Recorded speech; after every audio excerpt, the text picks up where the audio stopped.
Good morning, everyone. Hey guys, Colin here. Feels like it's the middle of the day for me right now. What a late start we got today. But guys, we're live right now. The race only starts at 10 after the hour wherever you live in the world. Maybe you're in one of those funky time zones that you're offset by half an hour, so figure that one out yourself. There is actually a place in Canada, Newfoundland. I think Newfoundland and Labrador are on the half-hour time zone. Very strange. Whatever. Let's work through it, folks. Okay, guys, let me get settled in here. Brand new dude here, Douglas Drain. He's in the mix right now. Guys, so I'm looking at the feed here right now.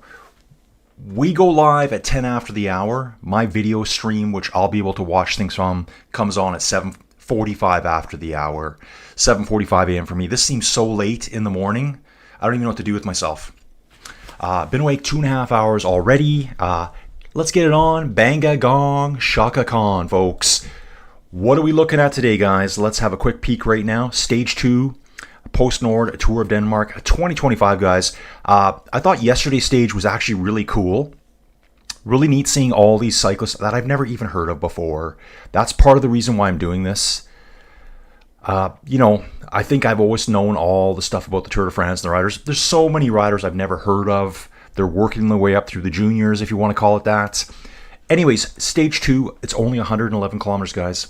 Not that much climbing either. There's actually 2 categorized points out on course. Oh yeah, here we go. This is the full Danish version. I guess I could have left it at that.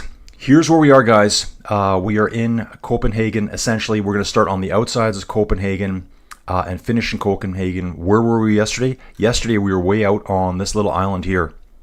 We started in Nexo, right here, and worked our way around the top side of the island and finished in Rødovre.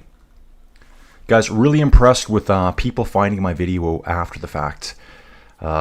Obviously, I'm probably the only live stream doing this. Hey, man, maybe that's why I'm doing it. You can look at the profile on the bottom, guys. It's 110 kilometers, virtually 0 climbing. That's okay, though. That's okay. It's going to be an absolute banger. Now, I did do some searching through the stats here.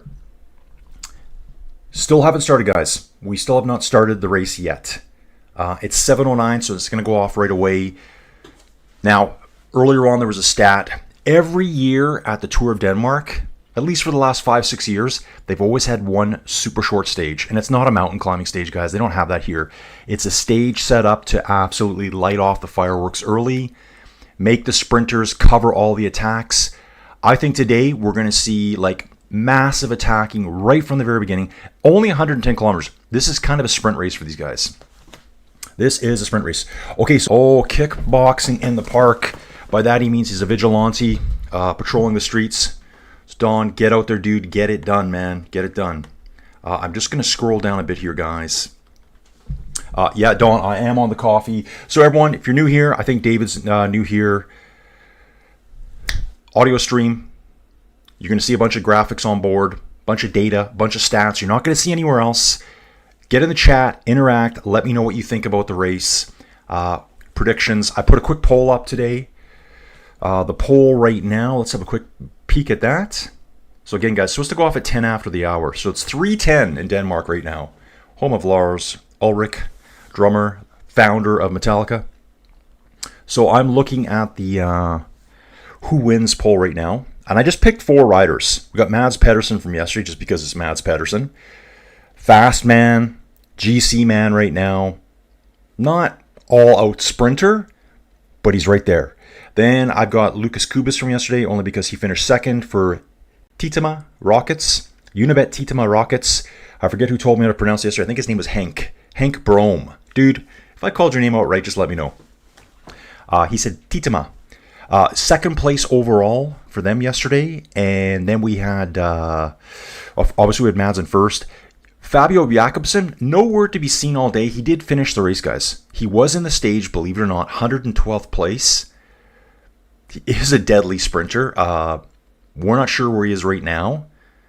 But in his prime, dude, he's tier 1 sprinter. Tier 1 all the way. Tier 1 with Jasper Phillipsen here. So we got 27% saying Jasper. We need to see Jasper in the mix today. I didn't even actually see him yesterday. Did see the comment someone mentioned that Jasper wants to do the Vuelta, but he said, we'll see how my progress goes. If I roll around Denmark for a week and I feel like garbage, obviously I'm not going to go punish myself for 3 weeks at the Vuelta a España. So guys, that's the next big race I'm going to do, the next Grand Tour. Going to just like totally sink into it. I'm not going to think anything but cycling and Vuelta a España. Race time hasn't even started yet, guys. I expect the average speed to be insane on this one. We've only got 5 stages at this race.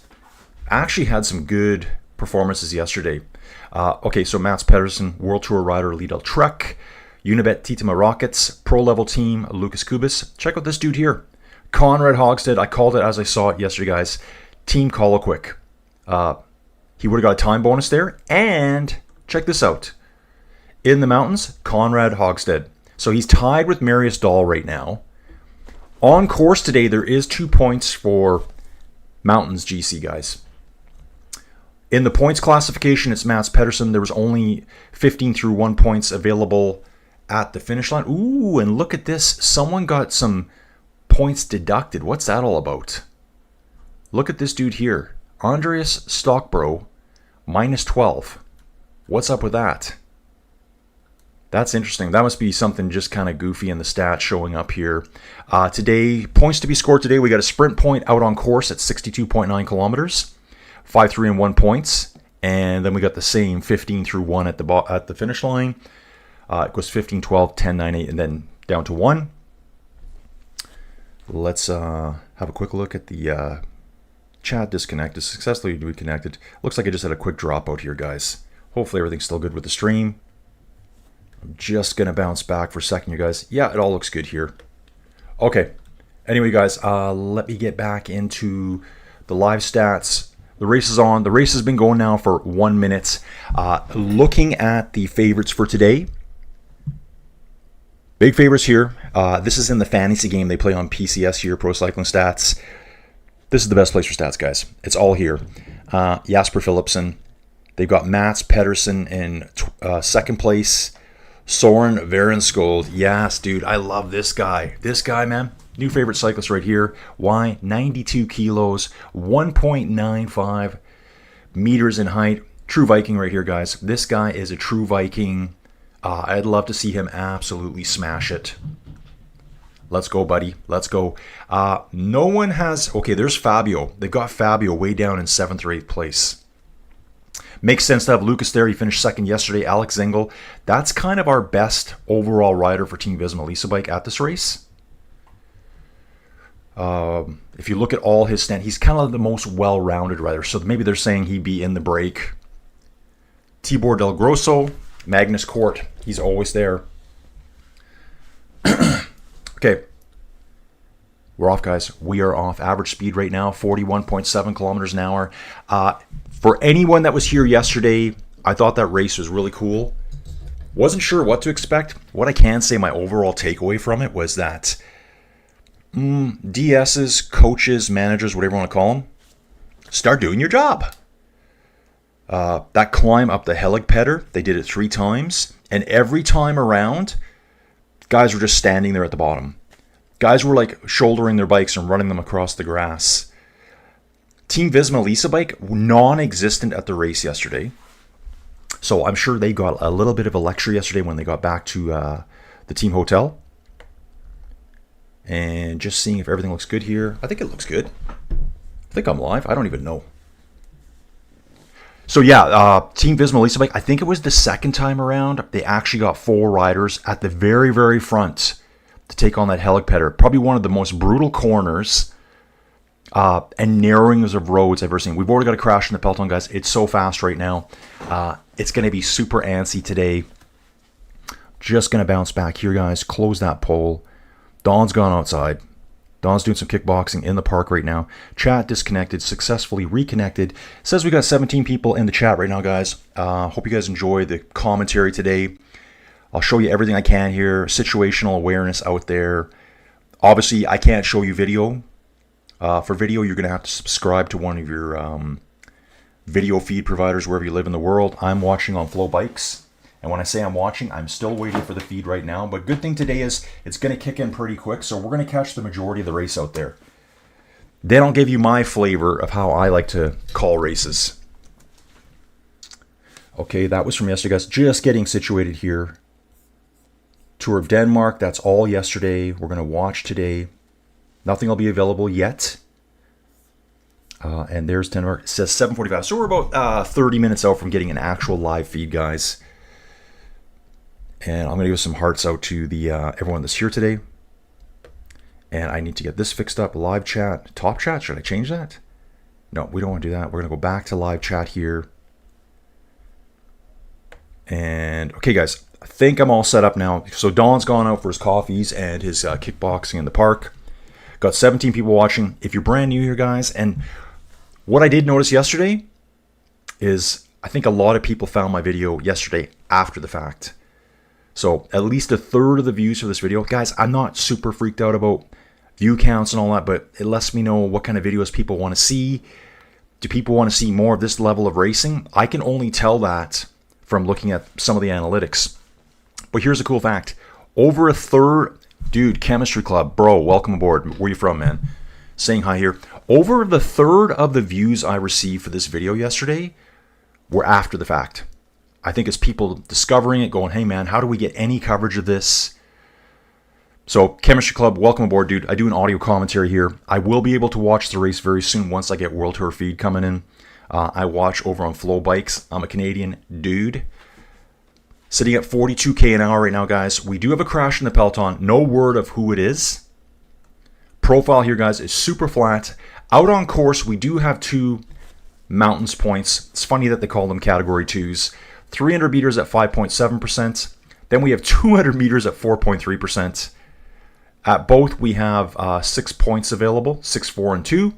We have a sprint point that's got, this is interesting. The sprint point has 5, 3, and 1 points available, and also time bonuses, 3, 2, and 1 second time bonuses. At the end, we have more time available. There's time bonuses and points jerseys. Chemistry Club from the UK, dude, welcome aboard. So yeah, Tour of Denmark here, guys. And I thought the stage was really fun yesterday, seeing those breakaways, seeing the young gun continental level guys absolutely getting it. So let's take a look at the actual GC again. Third place right now, Team Colin, continental level rider. This guy here, Nicholas Larson, BHS, PL Beton, continental level rider. I was really fascinated with this guy here. Oops, sorry. I want to see the rider himself. Magnus Back Claris was in the break all day, 29 years old, from a Conti team, Air Talks Carl Ross. I called him Mr. Gravel. This guy is Mr. Gravel. He finished 6th overall yesterday. Yep, 6th overall yesterday. But if you look at his Palmares here, he's a gravel rider. He just recently won the Rift in Iceland, and I've only seen that on YouTube videos. Gravel Weekend, Megrid Gravel. He competes at the UCI Gravel World Series, and he's way up there. He did Unbound Gravel this year, 51st place in the long event. So yeah, we're going to keep... This guy's new. His name is Mr. Gravel. That's what we're calling him. And here he is racing, road racing, sitting 7th place overall. Skelmos there in 8th place for Trek Lidl. Lidl Trek is absolutely the most powerful team here. Victor Vakui here for Team Flanders Balois. Another dude that went early in the break yesterday. So it was Victor, Magnus, Nicholas Larson, Julius Johansson riding for the national team here. Made a really good late attack yesterday. Oh, dude, thanks so much, dude. Guys, let me just jump back here. So I like to read everyone's comments here, and I like the interaction, guys. I think that's what God, I don't want to tell my formula to everyone, but I'm tired of watching race commentary where I disagree with the commentators, or the commentators they're not even watching the race. It's pretty evident. You think you're listening to experts, but sometimes you're not, guys. So yeah, Douglas Drain here. I'm in Huntsville, Alabama. You're the only cycling online in my area. You're the best, dude. Thanks so much, dude. I don't know if I'm the best, but I appreciate your support. Everyone here helps the channel out. Every like I get, this video gets shared to more people later today. This is a 2 Pro Series race. 2 means it's a stage race. Pro Series, one step down from World Tour, but you will see World Tour riders here. I will bounce to the start list quickly. You can see here we have Team Visma Lisa Bike World Tour team. Probably the big name there will be Dylan Van Barle and then Alex Zingel. You're going to find a lot of other riders that are, development riders on the World Tour team. They may be the World Tour team, but they're not riding the Tour de France yet. Secondly, we got Lidl Trek here, World Tour. On this team, Mats Pedersen, like boom, right there. Soren Craig Anderson, Matthias Skelmos, Alpecin de Koenigs here with their main sprinter, Jasper Phillipsen. And then we got Team Picnic Postnord with Fabio Jakobsen. So those are kind of like the massive names. Then we've got a bunch of pro-level teams here. Magnus Kort. Everyone knows this dude. On a pro series now, but has ridden at World Tour level for years. And has actually won this race before. He won this race... he didn't. He's a stage winner only. So he actually won a stage last year here. Arctic Race of Norway. He won last year in 2024. 6-time stage winner at the Vuelta a España. 2-time stage winner at Tour de France. Like, this guy's done it all. Lots of big names from the past of racer guys. Hello. Jasper Disaster for the win today. Hey, Dream. I just saw Demi is out of Tour of Romandy this weekend. So I wonder what's up with that. Demi is out of... Guys, and I'm going to show you how I know that right away. Pro Cycling Stats here. Demi Vollering. You can see in the middle of the screen here. I've got it lit up right now. She's been added to the World Championship race, World Championship TT, and she's been removed from the Tour of Romandy team. So I'd like to see who her replacement is. We already knew that Marlon Reusser was removed. Naomi Rugg is going to the Tour of Romandy. So there's one huge climbing day there. I think that'll be her stage. While we're at this too, guys, just want to point out some transfers. Alberto Dionisi goes to Soudal Quickstep. Kevin Vermark goes to UAE. Like, how much money does UAE have to buy every rider out there? Take a look at this dude. This is a young dude. You may not know his name. I did a deep dive on him yesterday. He's on the UAE Team Emirates Gen Z team. So he's a young gun. This dude, I was going to call him a kid there. Close enough. Like I said, if you're younger than my daughters, kind of a kid to me, but dude, you're a dude. 19 years old, this dude here from Tona, Spain. On the development team here. Done a ton of racing this year. They've just locked him in. This guy must be something special coming up. They've locked him in on a 5-year program. So 5-year, are we looking at the next Poggy right here? Is this him? I can see UAE locking in a lot of riders right now. Trying to find the next Poggy if Poggy decides to go rogue and just quit cycling. Okay, guys, going to jump back here. Yeah, Jasper Disaster for the win today. Yeah, hopefully we see him. I didn't even see him once on the stage yesterday. I didn't see Fabio either. Okay, Dream saying, yeah, Labousse, so that would be Juliette Labousse has replaced her. Okay, so we got B. Flares here. Stream, can't watch the race here in Belgium, so try. Thank you for streaming it. Thank you for being here. You guys make the stream happen, guys. You guys make the stream happen. B. Flares, who are you rooting for today? Who is your rider? Guys, actually, right now, it's still only at just under 42K an hour. I'm expecting this to speed up quite a bit. And like I said earlier, they had stats earlier on. I'm going to find it for you here. This short stage at the Tour of Denmark is kind of tradition. They kind of do this every year. They do one super short stage. Wow, look at this. Most top 10 results this season, 32, Taddy. João Almeida, 29. Kevin Vauquelin. Isaac Del Toro. Let me get through it, guys. Where did I find it earlier?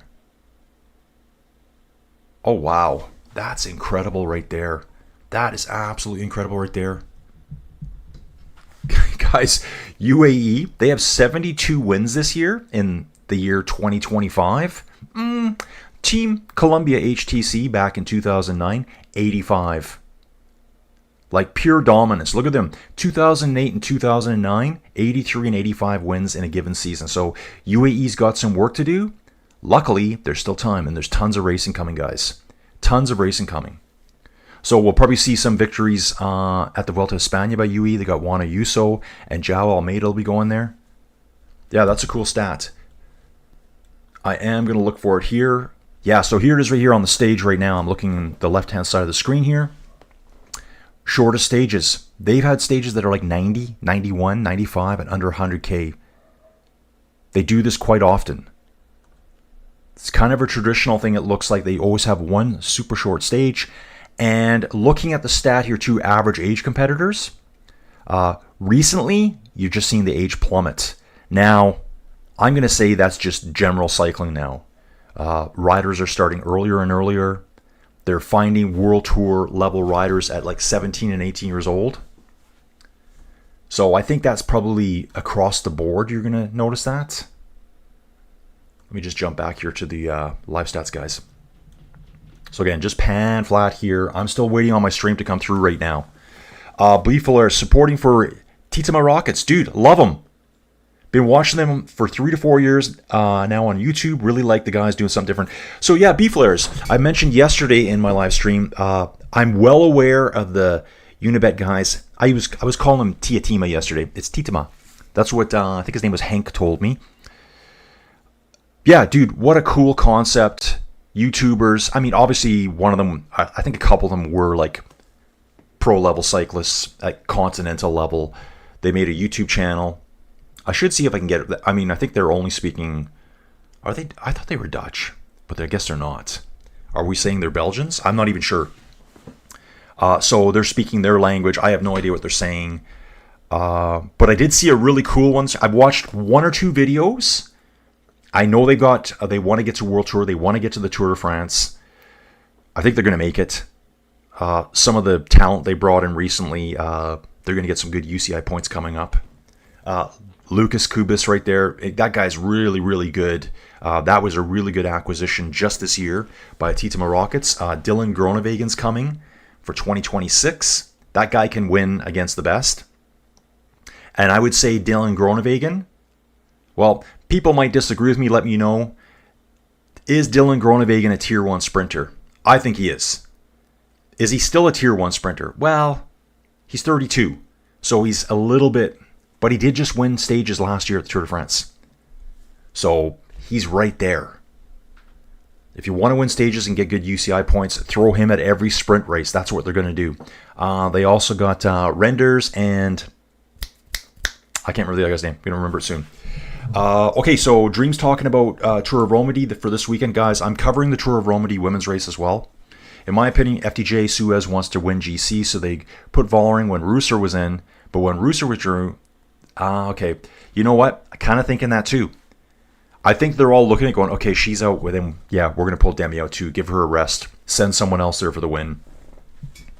What does everyone think about this whole thing? Like, it's gone insane. What am I reading right now? It's called Reds. R-E-D-S, all in capitals.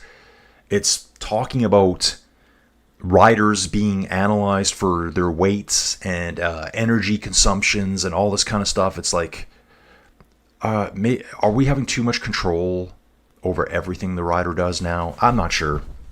I think it's just kind of crazy. Like, Dream here told me, Demi actually said I was stupid. Something, paraphrasing the quote she said out loud, I was stupid. I weighed too much for stage 8. And then and that's just a paraphrase. I don't know the exact quote. Then all of the media swarmed her and said, so you're saying you weigh too much? Do you need to lose weight? Blah, blah, blah, blah, blah, blah, all that stuff. And then that got twisted into you're fat and you need to lose weight and all girls should be skinnier. I don't think anyone ever said that. Pauline just got her weight down. For a climber, you need to... Okay, guys, Jonas Vingegaard, find me someone that's skinnier. Find me someone skinnier than Jonas Vingegaard. Why is no one not talking about him? Why are we not concerned about him? It's just too much. Let the racers race. And I didn't know Demi actually said that either.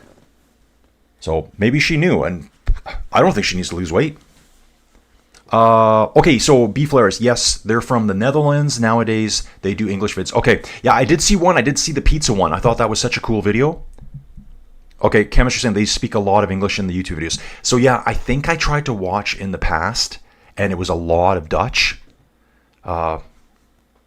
Whatever. Actually, guys, sorry, I don't know the languages. They're good enough. Yeah, it is Dutch.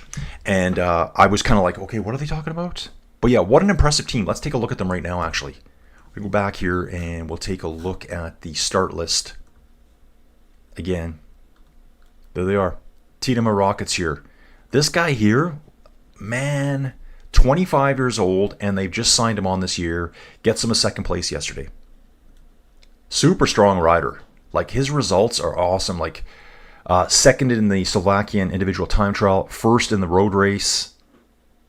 You know, looks like he's a good GC rider. I think he's a well-rounded rider. Well-rounded rider with a really nice sprint. His climbing remains to be seen. Maybe he won't do well at the big climbing races. Dylan Groenewegen's coming. This team's going to be strong. It's going to be one of the stronger pro-level teams for getting UCI points at, flatter races. Here's Jasper Phillipsen here. He's been out since June 3rd, I believe it was. Sorry, July 3rd? 7th. July 7th, third stage of the Tour de France when he crashed out. Finished 51st yesterday. I noticed he was being shepherded in all the way with Noah Ramsey, the Canadian. And I think Noah Ramsey would probably be... Actually, it says Noah has 0 sprint on him. So Noah was just hanging out with him that day. I saw riders completely off the back yesterday at the Helix Petter. Like, Liedel Trek riders, very last guys going up the climb. Alpecin de Koenig rider, very last guys going up the climb. Teams must have been just losing their minds yesterday. Speed still only sitting around 41K. I'm surprised we don't have any brakes off the front. We got a crash earlier. No mention of any brakes yet. So I thought they would have been going already. And maybe they are, and maybe we're just not getting the stats through. When I get my feed, guys, I'll give you way more details than what I can give you here. Have your coffee, guys. It's not early for me, but have your coffees. Again, I'm on the instant coffee only these days because coffee here is so expensive now. Apparently, we have this tariff war between us and the States, and both countries have slapped these tariffs on a product that neither of us manufacture. So we don't grow the crop. We don't grow beans. They don't grow beans. They probably stick labels on bottles is what they do. Okay, so this will be starting up. Lost my phone, guys. I've lost the phone today. Ooh, we're going to get stream right away. Guys, we'll have stream in 10, 11 minutes. Then I can tell you what I'm seeing going on. So, guys, here's kind of what's going to be happening this week. This is a 5-stage race. I think it goes right till Saturday. Friday, we start the Tour of Romandy. I'm covering that too. That's only a 3-stage race, 15th, 16th, 17th. So there's going to be some overlap. But it looks like the way the schedule is going to work, I'm going to be able to cover both. The Tour of Romandy is going to be absolutely brutal. Starts at 5 a.m. for me Friday and Saturday, and I think Sunday it's a 4 a.m. start. I don't know what... So, is it stage 1? Yeah, stage 1 of the Tour of Romandy. Time trial. Love the time trial. Why are the women only racing 4.4 kilometers? Why are they only... That's not even a prologue. So I would like to see them doing a longer time trial. You've got a 4.4 kilometer time trial, yet the next day you've got basically an HC climb. It's 12 kilometers long at 8%, and I think they only call it a Category 1. That's almost HC territory to me. What is in here? Head-to-head results between those guys. That's okay. We don't need to see that. Guys, 95 kilometers to go. I guess maybe they're just going on a nice, easy start today. Remember, tomorrow we have a time trial as well. So let's take a look at tomorrow's stage since they're just kind of like dilly-dallying. I think they're having their coffees out on course too. So tomorrow, here's our profile, guys. Pan flat. Absolutely pan flat here. 14.3 kilometers. I love this. I mean, that's the length of time trial I would like to see as a minimum for an individual time trial. This race, it doesn't matter so much, but if you go back here, guys, this is what I'm yammering on about. Okay, if we go to the Tour of Romandy, which I'm really looking forward to, I don't know why they planned this Tour of Romandy Feminine. We'll look at the stages. Stage 1. Here we go. I did look into this bit. It is an uphill time trial, though. 281 meters, 4.4 kilometers. That needs to be longer. the time trialists aren't going to get enough of a opportunity to set big time gaps. So, yeah, I'm not a fan of that. The next stage, though, take a look at this. Got a category 3, and then this category 1 at the end. That category 1 at the end, though, is almost 13 kilometers, over 8% average gradient. It's a climb I've never heard of. I'm going to have to look it up later today. So here, they've just handed the climbers right here. Here's your race. How do they do it better? How do they do it better than this? I'd love to hear what you guys think. Because you're just setting it up for a climber to win it. And that's cool. I like that. But I also want to see the time trialists have a chance.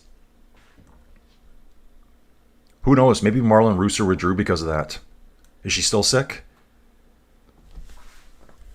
Okay, guys, we're back here. Average speed still sitting low. I think it's going to start picking up now. Hopefully we get some more stats coming through. They've already covered 17.3 kilometers. And we're talking about yellow cards here.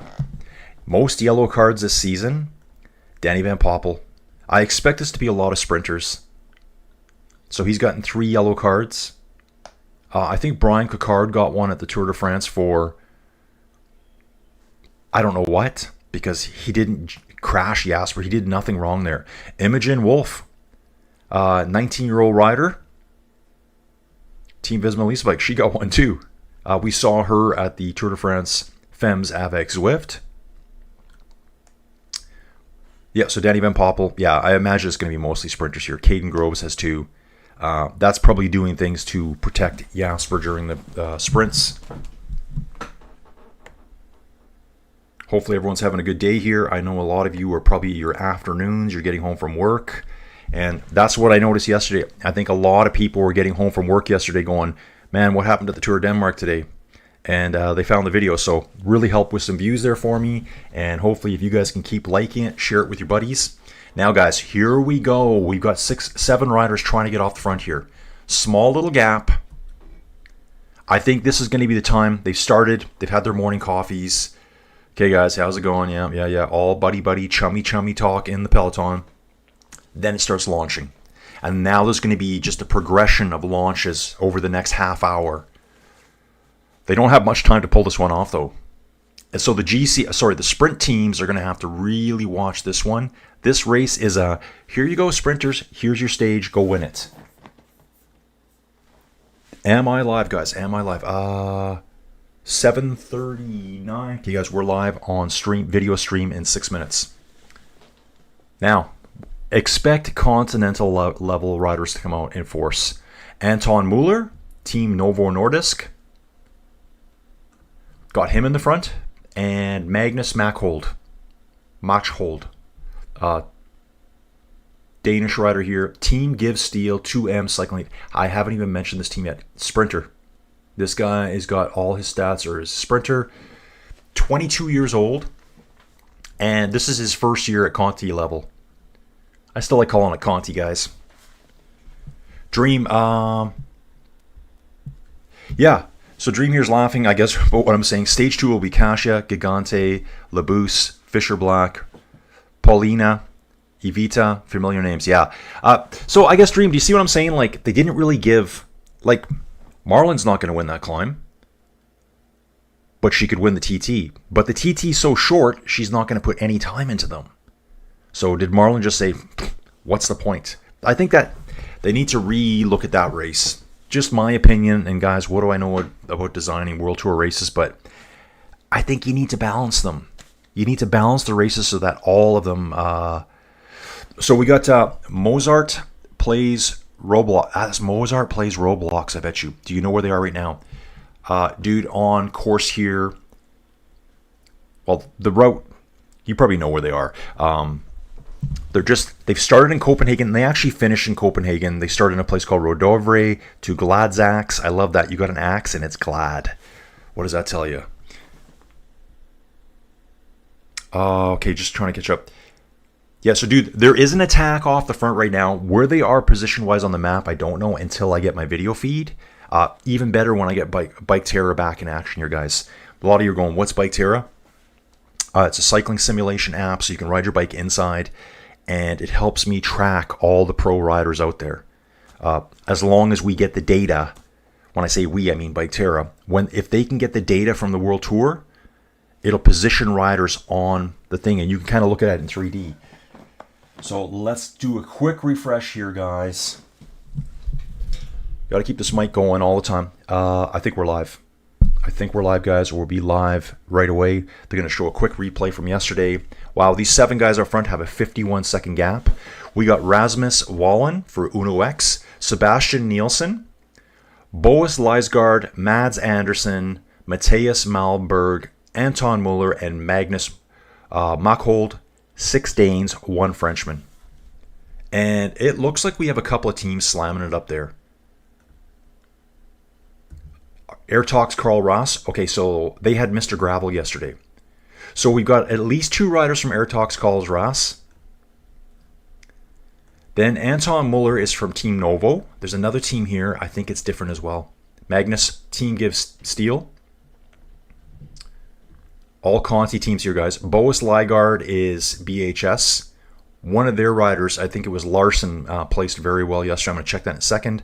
Sebastian Nielsen here for Unibet. Titema Rockets, guys. Sprinter. Sebastian Nielsen here. Oh, yeah, I did see this guy and thought he might be a good lead out, but he was nowhere in the mix yesterday. Come on, Flow Bikes. Give me my feed. Give me my feed so I can say what's going on here. Very, very slow here on the internet today. Okay, guys, we're live. Let me just get back to it again. Come on. Give me my schedule. Flow Bikes has this thing where you click on it and it doesn't go anywhere. So I'm trying to go a different way in. Tour of Denmark.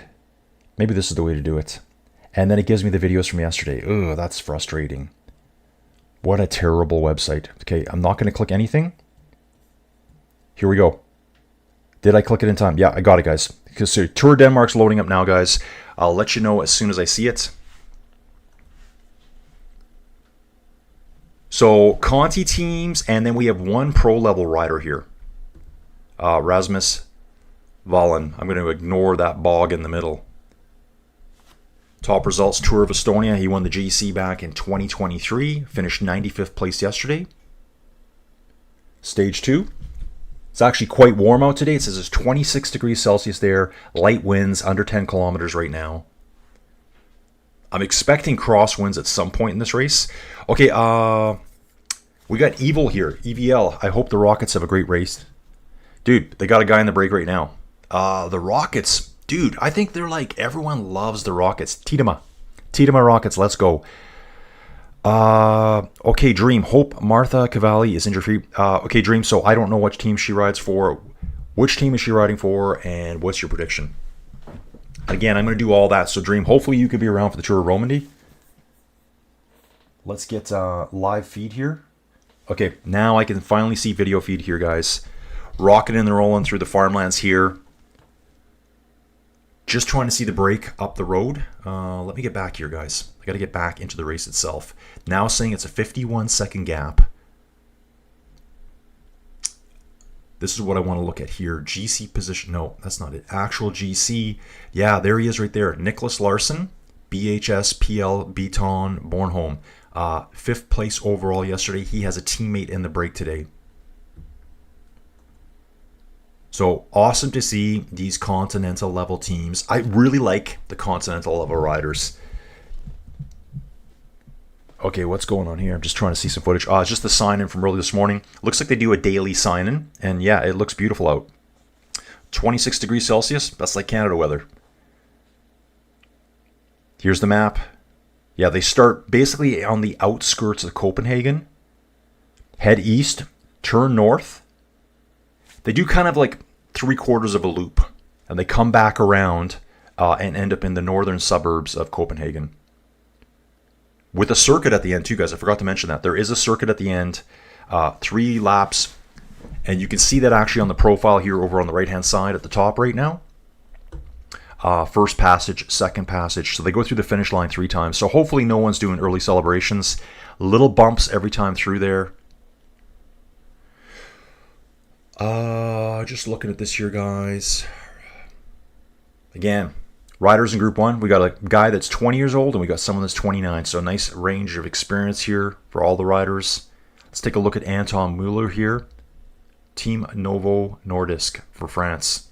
Now, Novo Nordisk, this is all of the riders here are diabetic athletes, I guess I can call them that. So hopefully that's the right way to say it. So pretty incredible that they can do that. 1 minute 45 now, guys. So you're seeing we have like little data legs coming through. Watching one rider off the front right now. Who was that? Oh, what is this guy doing? There's one rider at the back of the group here, frantically waving. He must have a rear flat tire. He's like doing that. Yeah, back tire is going flat right now. Watching. He's already got both 1 foot out of the pedals, pulling over. And does he have his team car there? There was a car that pulled up on him right in there. I'm not sure if they have neutral support at this race. Alpecin de Koenig riding the front today, guys. Yeah, Jasper, Alpecin de Koenig, World Tour team. Let's get it on, boys. Let's get it on. You are a World Tour team. You're here to win stages, not to mess around at the back. Let's not have a repeat of the Helix Petter malfunction at the junction yesterday. Guys, basically yesterday, they're traveling in one direction. It totally flips back this way, uphill. It was a bike path. No more than a bike path, maybe 6 feet wide. Yep, so it was a flat tire for Mads Andersen. Unfortunately, he was in the front group. So the front group of 7 is now down to 6. There is a 2-minute gap almost, so maybe he can get back on. But that's why he was panicking there. Like, guys, I need my car right now, or else I'm going to lose this break. 6 riders in the front. It's got Mads Andersen 10 seconds back. Chemistry Club, the Rockets bring something really new. I hope they keep up the transparency if they get big. I think they will. Young dudes, love it. YouTubers, love them. Guys, you know I'm struggling to be a YouTuber here, but it's really been growing lately. It took off during the Tour de France Femmes avec Zwift. Guys, the Vuelta a España is coming up. For basically the next 2 months, I can pretty much stream live races every day. That's me looking at the stats here, the cycling schedule, and what's available on Flow Bikes. I can pretty much do everything. And there's days where I will be doing multiple streams. There's a race coming up that I may not be able to do. I want to. Guys, butcher me on my pronunciation. Tour of Limousine. Tour de Limousine, that race looks awesome. It's not a Pro Series race. It's a 2.1. But man, it's got to be one of the toughest races out there. I'm just going to say that right now. Dream. Cavalli is Picnic. Okay, she's Picnic. Got a back concussion 23. Has been on and off ever since. Was always a contender for the podium for that. Okay, I'll be watching her. I will be watching her. So she must be a decent climber. Then Uno X rider out the back here, just riding his way back through the cars. Lotto on the front now too, guys. Let's have a quick look here at Lotto. Okay, we did see Lotto yesterday. So Lotto is in the mix there. Pro Series team right now. Alpecin de Koenig, very present at the front today, guys. And I am seeing a Picnic rider up there too. Now, Picnic here, that's Fabio's team. I'm not sure if that was Fabio or not.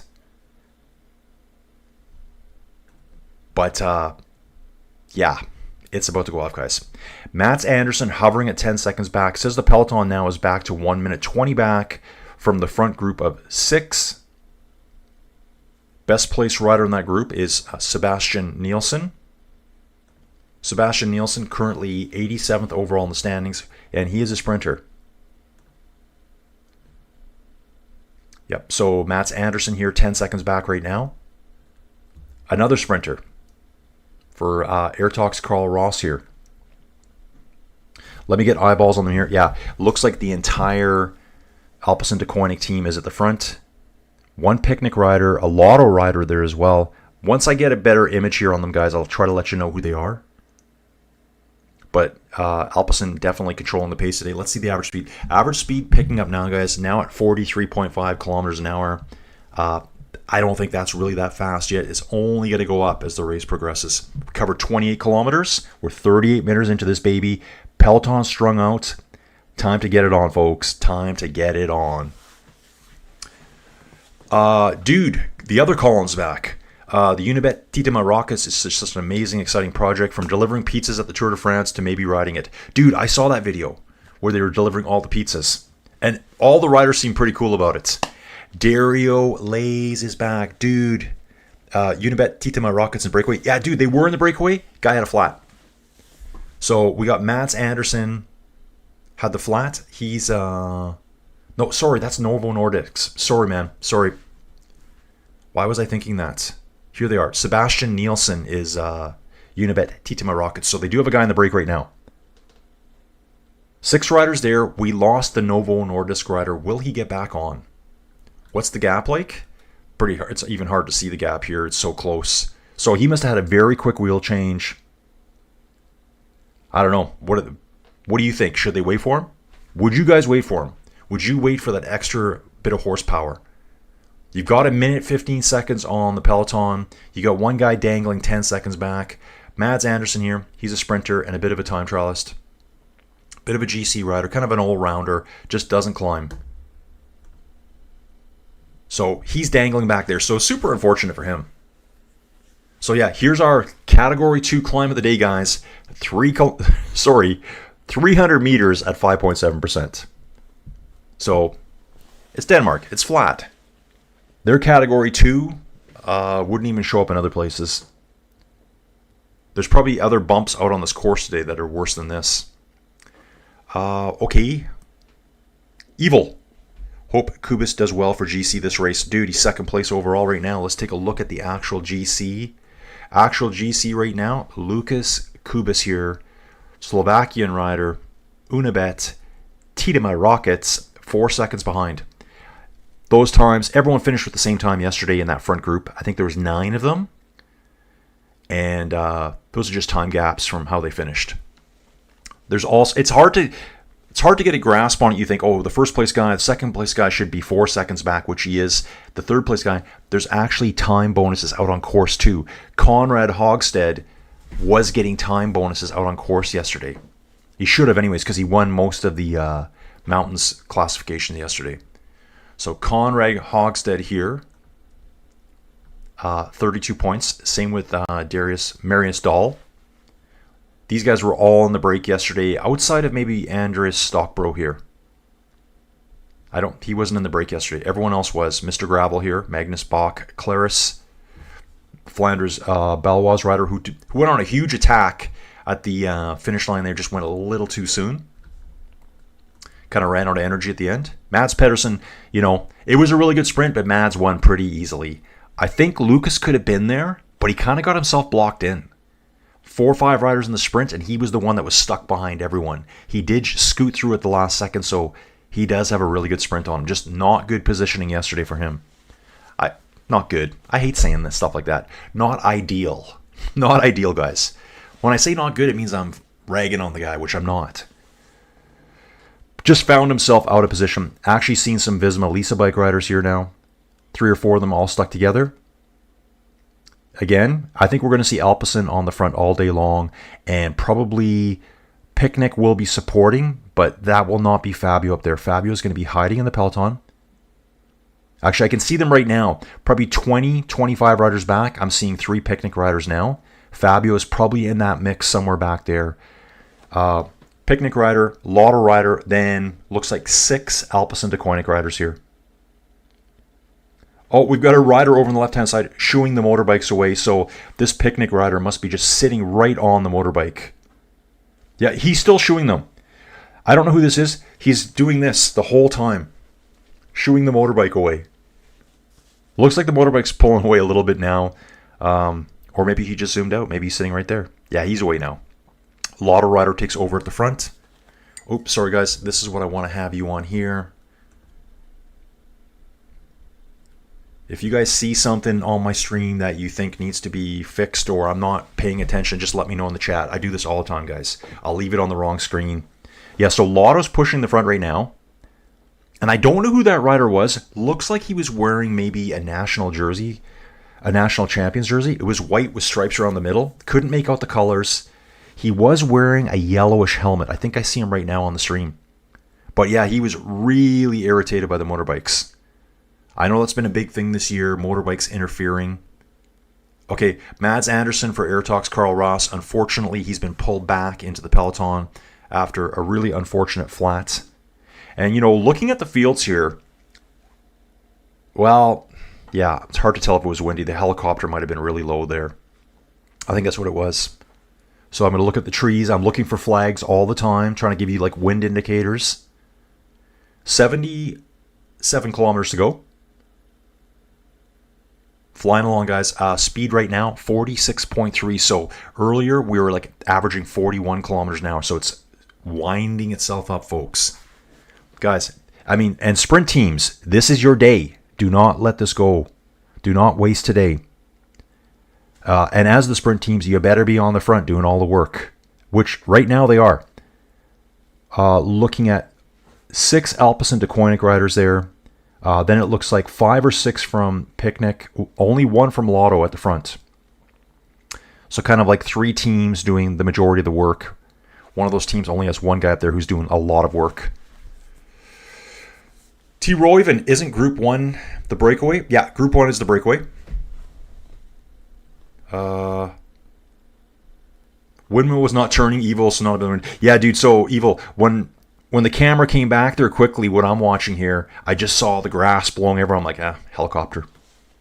Just a helicopter nearby. Yeah, they were saying the winds this morning were like 8 to 10 kilometers an hour, so nothing that's going to hurt the Peloton at all. It's not going to bust them apart at all into echelons. Riding through the farmlands here, outskirts. Man, Copenhagen looks beautiful. Looks beautiful. It's always cool to me to see other parts of the world, and then I look at it and go, yeah, it's kind of like that here too. Houses are very different, just the build and the design of them. But the countryside, yeah, this could be anywhere around here, outside of the ocean. Guys, just so you know, just to put it in context, if you're from that part of the world, for me to get to the ocean right now, probably a 12-hour drive. Probably about a 12-hour drive. That's how far I am from the ocean. That's how big Canada really is, guys. I think in 12 hours you can drive across several countries in Europe. So, yeah, that's why we all got to have cars here. We can't all have bikes here. Very hard to just live with a bike here, unless you live in a big city. That's the only. I did that years ago as a university student. I rode my bike everywhere. Got rid of my car. Didn't matter. Rain, snow, ice, minus 35 Celsius. I rode my bike. Did my thing. Well before all of the, climate change initiatives. So I've done all my CO2 emission savings when I was younger. 6 riders for Alpecin all sitting there. Actually, is it 6 or 7 on the team?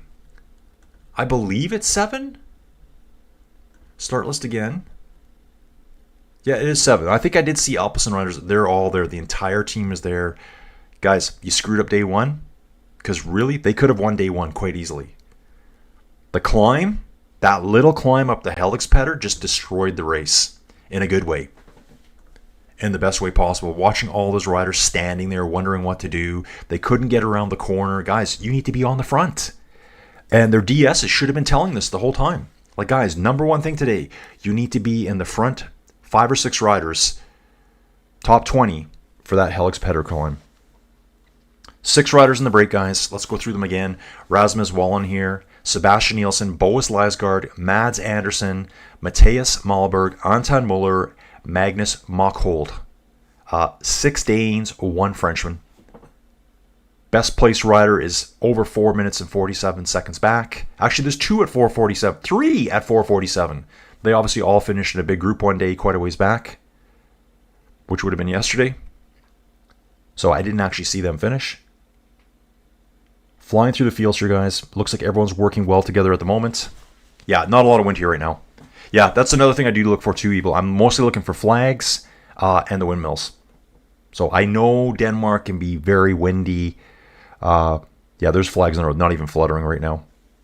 We actually have a lot of windmills here too. Southern Alberta gets brutally windy in the wintertime.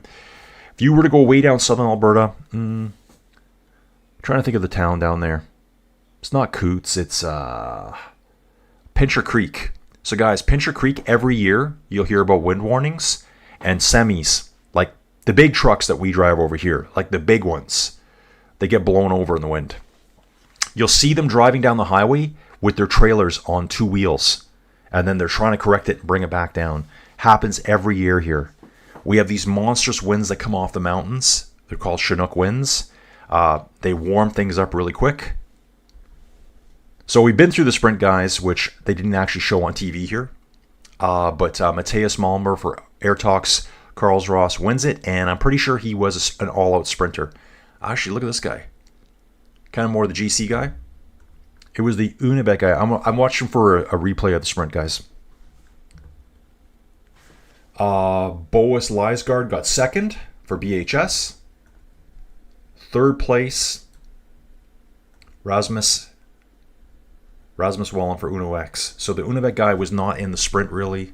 I didn't even see a video of it. Okay, Dream. Visma DS failed that right turn. Absolutely. I was like screaming in my head, like, what are you guys doing? They should have been in front 2 kilometers before that turn. That turn, which they did 3 times, and they only got their act together on one of the ascents of it. Guys, I saw all 3.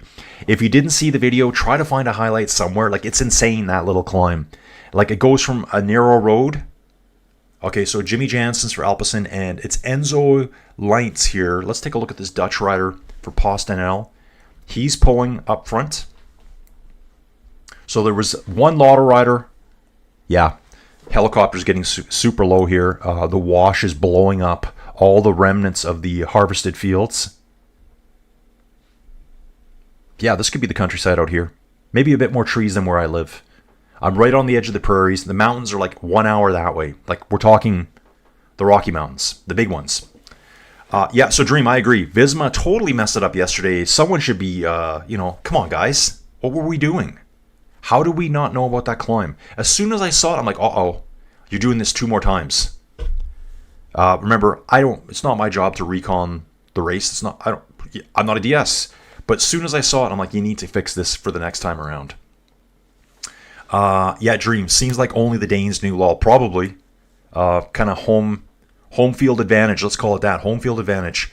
Fab Cycling. Visma DS brought the wrong drugs from the Netherlands 2 days.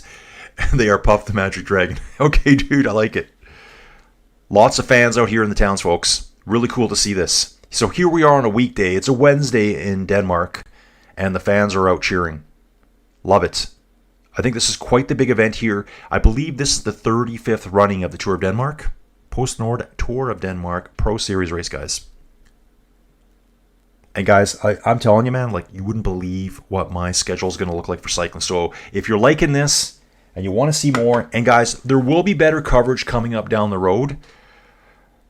La Vuelta. For La Vuelta, I'm going to have full access to Biketerra, so I can show you the breaks on the road.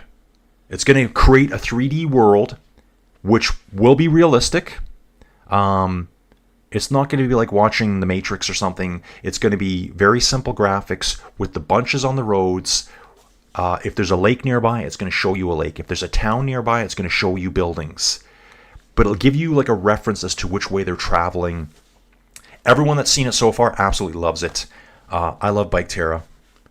And I noticed this morning, in the last chat, there was a lady, Anna. Her name is Niagara Region on YouTube.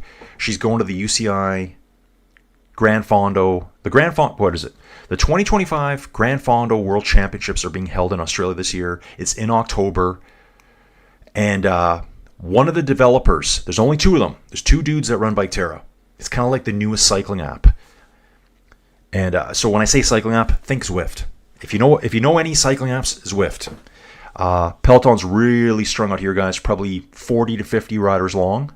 Like, now they're putting the hammer down here. Hammer has been put down. And she's riding this race in Australia. She lives on the east side of Canada, near Niagara Falls. And I've met her through my Whoosh in the past. I did some race commentary there for them.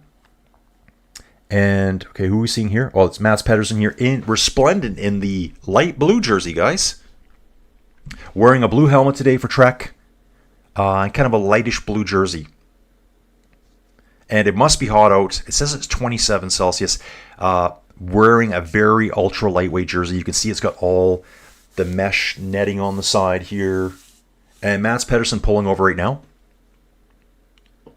So Mads just pulled over. I don't know what he's doing there. I'm going to keep a close eye on that, guys. So yeah, is Colin actually seeing? Yeah, guys, my name's Colin. This is Inside Cycling World. please subscribe, bell button, do all that stuff, and like the video. Just do that. Take 1 millisecond of your life and just go click. That's all you got to do. It costs you nothing, and it means a lot to my channel. So I'm all about developing this channel, independent broadcasting. So yeah, nature break. Yeah, I'm just waiting to see if they're going to bring the camera back at all. See if any of his teammates go back for him. Yeah, he just pulled over real casually, so that's kind of what I was thinking. There's just no one with him, though. 6 riders on the front. So yeah, we'll be... okay, so yeah, back to Bike Terra. I want to give them their little plug here. I was on Bike Terra this morning because I'm up early. There's no early stream for me this morning. I'm like, what am I going to ride today? Guys, I do ride a bike too. Most of my rides are inside. So I looked at Bike Terra. I found the UCI Grand Fondo World Championship course. It's on Bike Terra right now. So if Anna ever watches this, I don't know if she will. I'm trying to figure out how to get a hold of her. Just think about it. You're going to the UCI Grand Fondo World Championships. There's going to be a lot of people there. You can pre-ride the course right now. You can pre-ride the course from home right now. There's a big lump. It's kind of like an out and back, so you can see them going out. There's a big lump, and then it mirrors itself on the way back. I think it's about a 25 kilometer. I think it's a 22.5 kilometer time trial is what I saw this morning.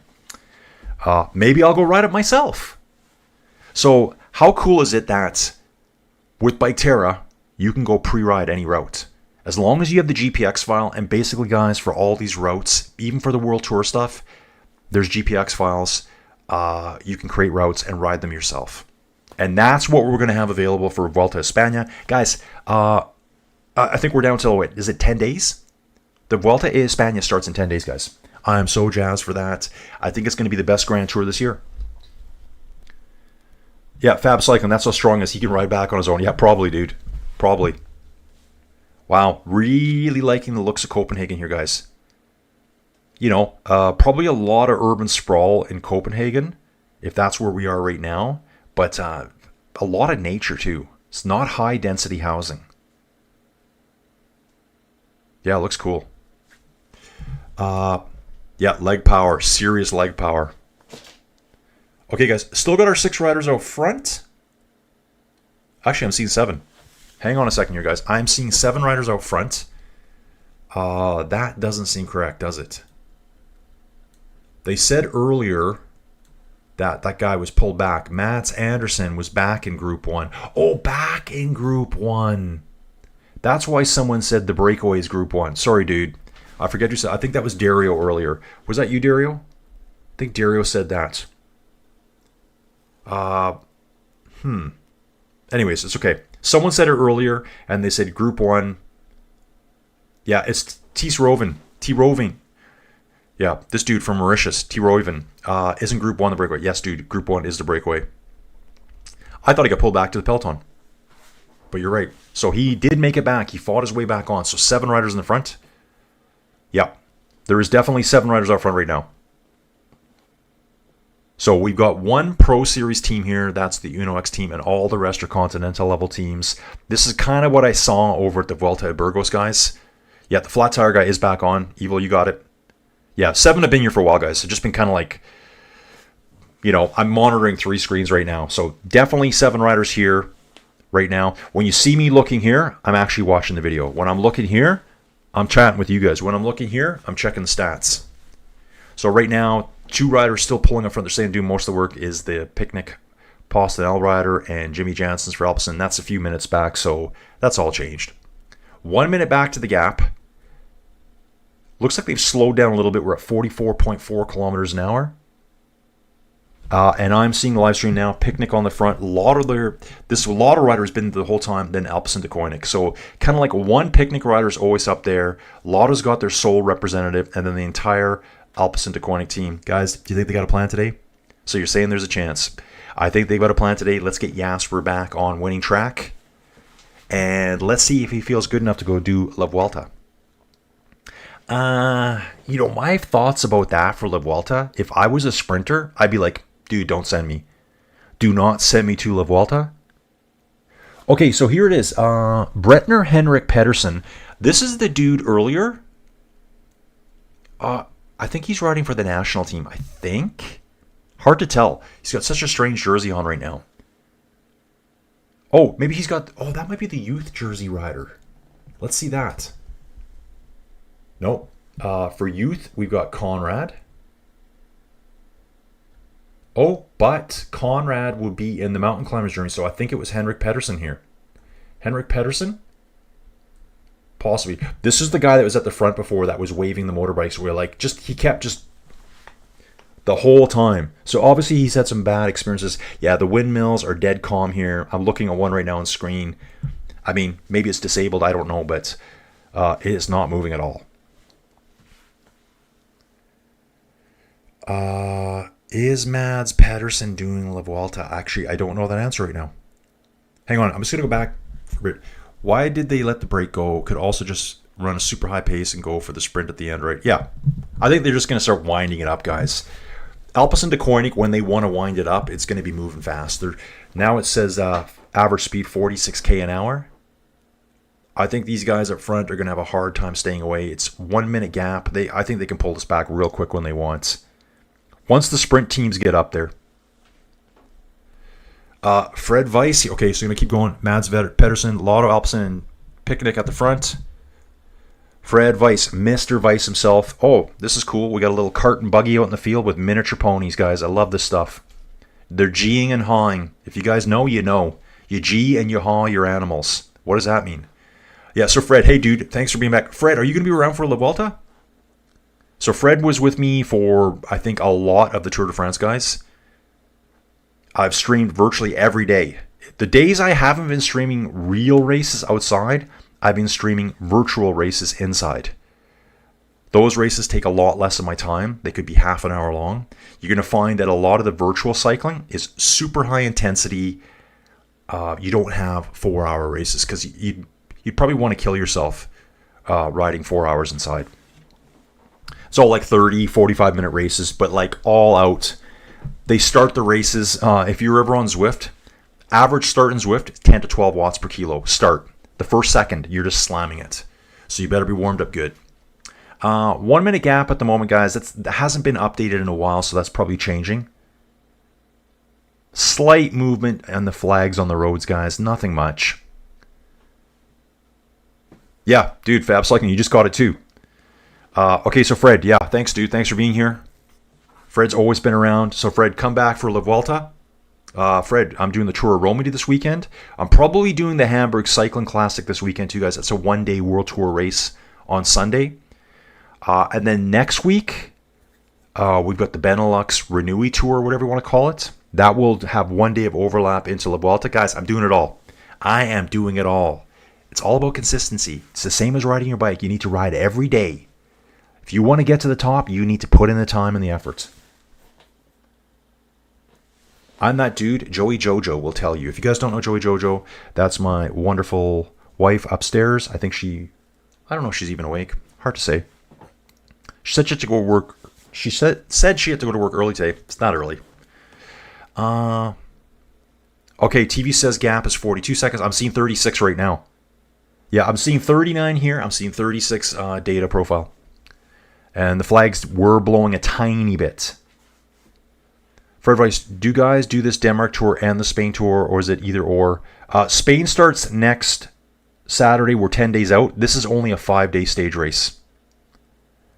So, and there's like a ton. It's incredible the amount of races that are coming up, guys. Absolutely incredible. I talked about, so we got this one here. We got the Women's Tour of Romandy next week.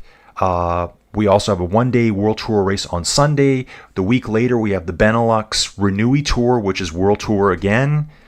That will be part of next week. We also have the Tour de Limousin, which I want to talk about. Looks like we had a quick disconnect there, I think, guys. And that's okay. Just YouTube.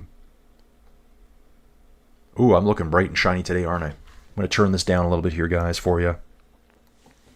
And let's get the chat going again. I think the chat's up. I don't even know if the chat's up or now. Guys, time for me to sip a coffee. Currently, it looks like about a 40-second gap.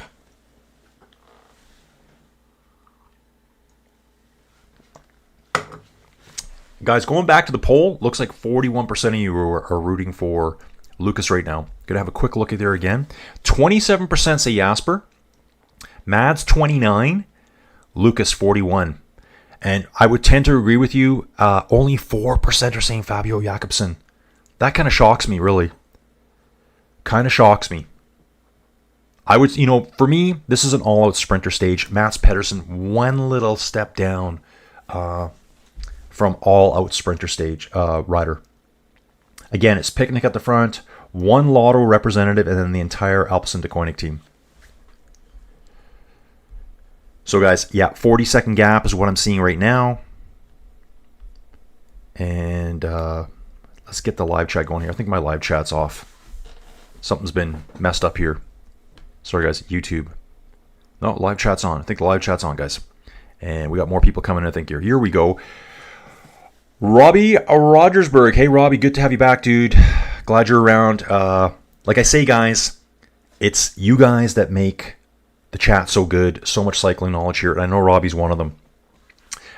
Hey there, guys. Robbie, are you going to be around for the Vuelta? It's coming up here in 10 days. La Vuelta a España. Been doing lots of research on it, guys.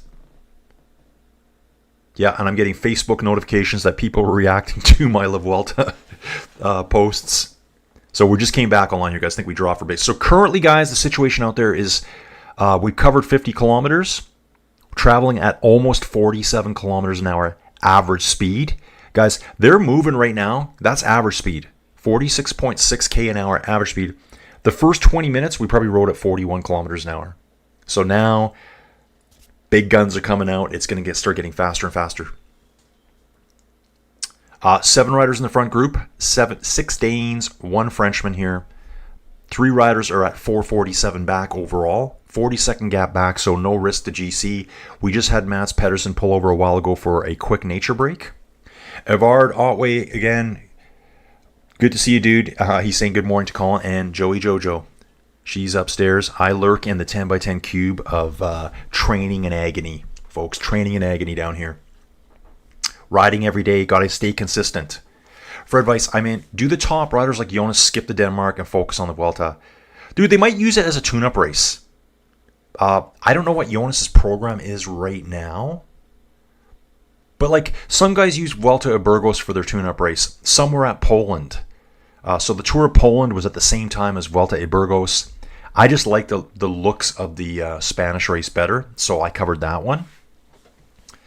Some riders here may end up going to La Vuelta because this race will be done on Saturday. That still gives them 7 days of rest before La Vuelta. Yeah, Evil saying super short stage. Yeah, and it is a common thing here, guys. They do have one brutally short race. It's kind of like a gift to the sprinters. Like, here you go. Let's see what you can do. So yeah, Evard Otway, great to see you have you here again, dude. Super supportive of the channel, man. I appreciate you every time you're here. Fab Cycling, the race ends in a circuit. Yeah, 3 circuits. Circuits could destroy the Sprintanes. This stage favors a breakaway. Let's go. Let's get it. Let's get it, man. Guys, I think I'm pretty unbiased doing this. I'm not really a fanboy of any cyclist, but if there's ever a breakaway, I'm full guns. I reverse everything I said. I will support the breakaway to my death. I love the guys that go on the break. They're working way harder. T. Royven, yeah, Jonas is doing La Vuelta. I just don't know what his tune-up race is. Is he doing anything? Someone like him may not need to. Guys, I think La Vuelta is going to be really good. Really good this year. For me, probably the most competitive race of the year coming up. I was saying earlier, if I was a sprinter like Jasper, I don't know if I'd want to go. I think there's 2 stages, maybe 3, that are designed for him. The rest are all tough. Hill climbs, mountaintop finishes. La Vuelta is no joke. Yeah, so Jonas is already confirmed for it. Victor Kampenarts will be there. Matteo Jorgensen's going to be there. So it's kind of almost a Tour de France team they're bringing. Obviously, Jonas wants to win it. Get that race under his belt. Robbie, I'm trying to get time off. I got to turn this brightness up. Be watching on TV, plus I will join your chat also. I won't give anything away if it's in front at all. Thanks, Robbie. Yeah, sometimes it happens, man. I'm slightly delayed on my feed, although it looks good right now. So, and I think the data feed over here is they're saying 57.9, so it's refreshing probably every 30 seconds. I'm at 57 kilometers to go right here now.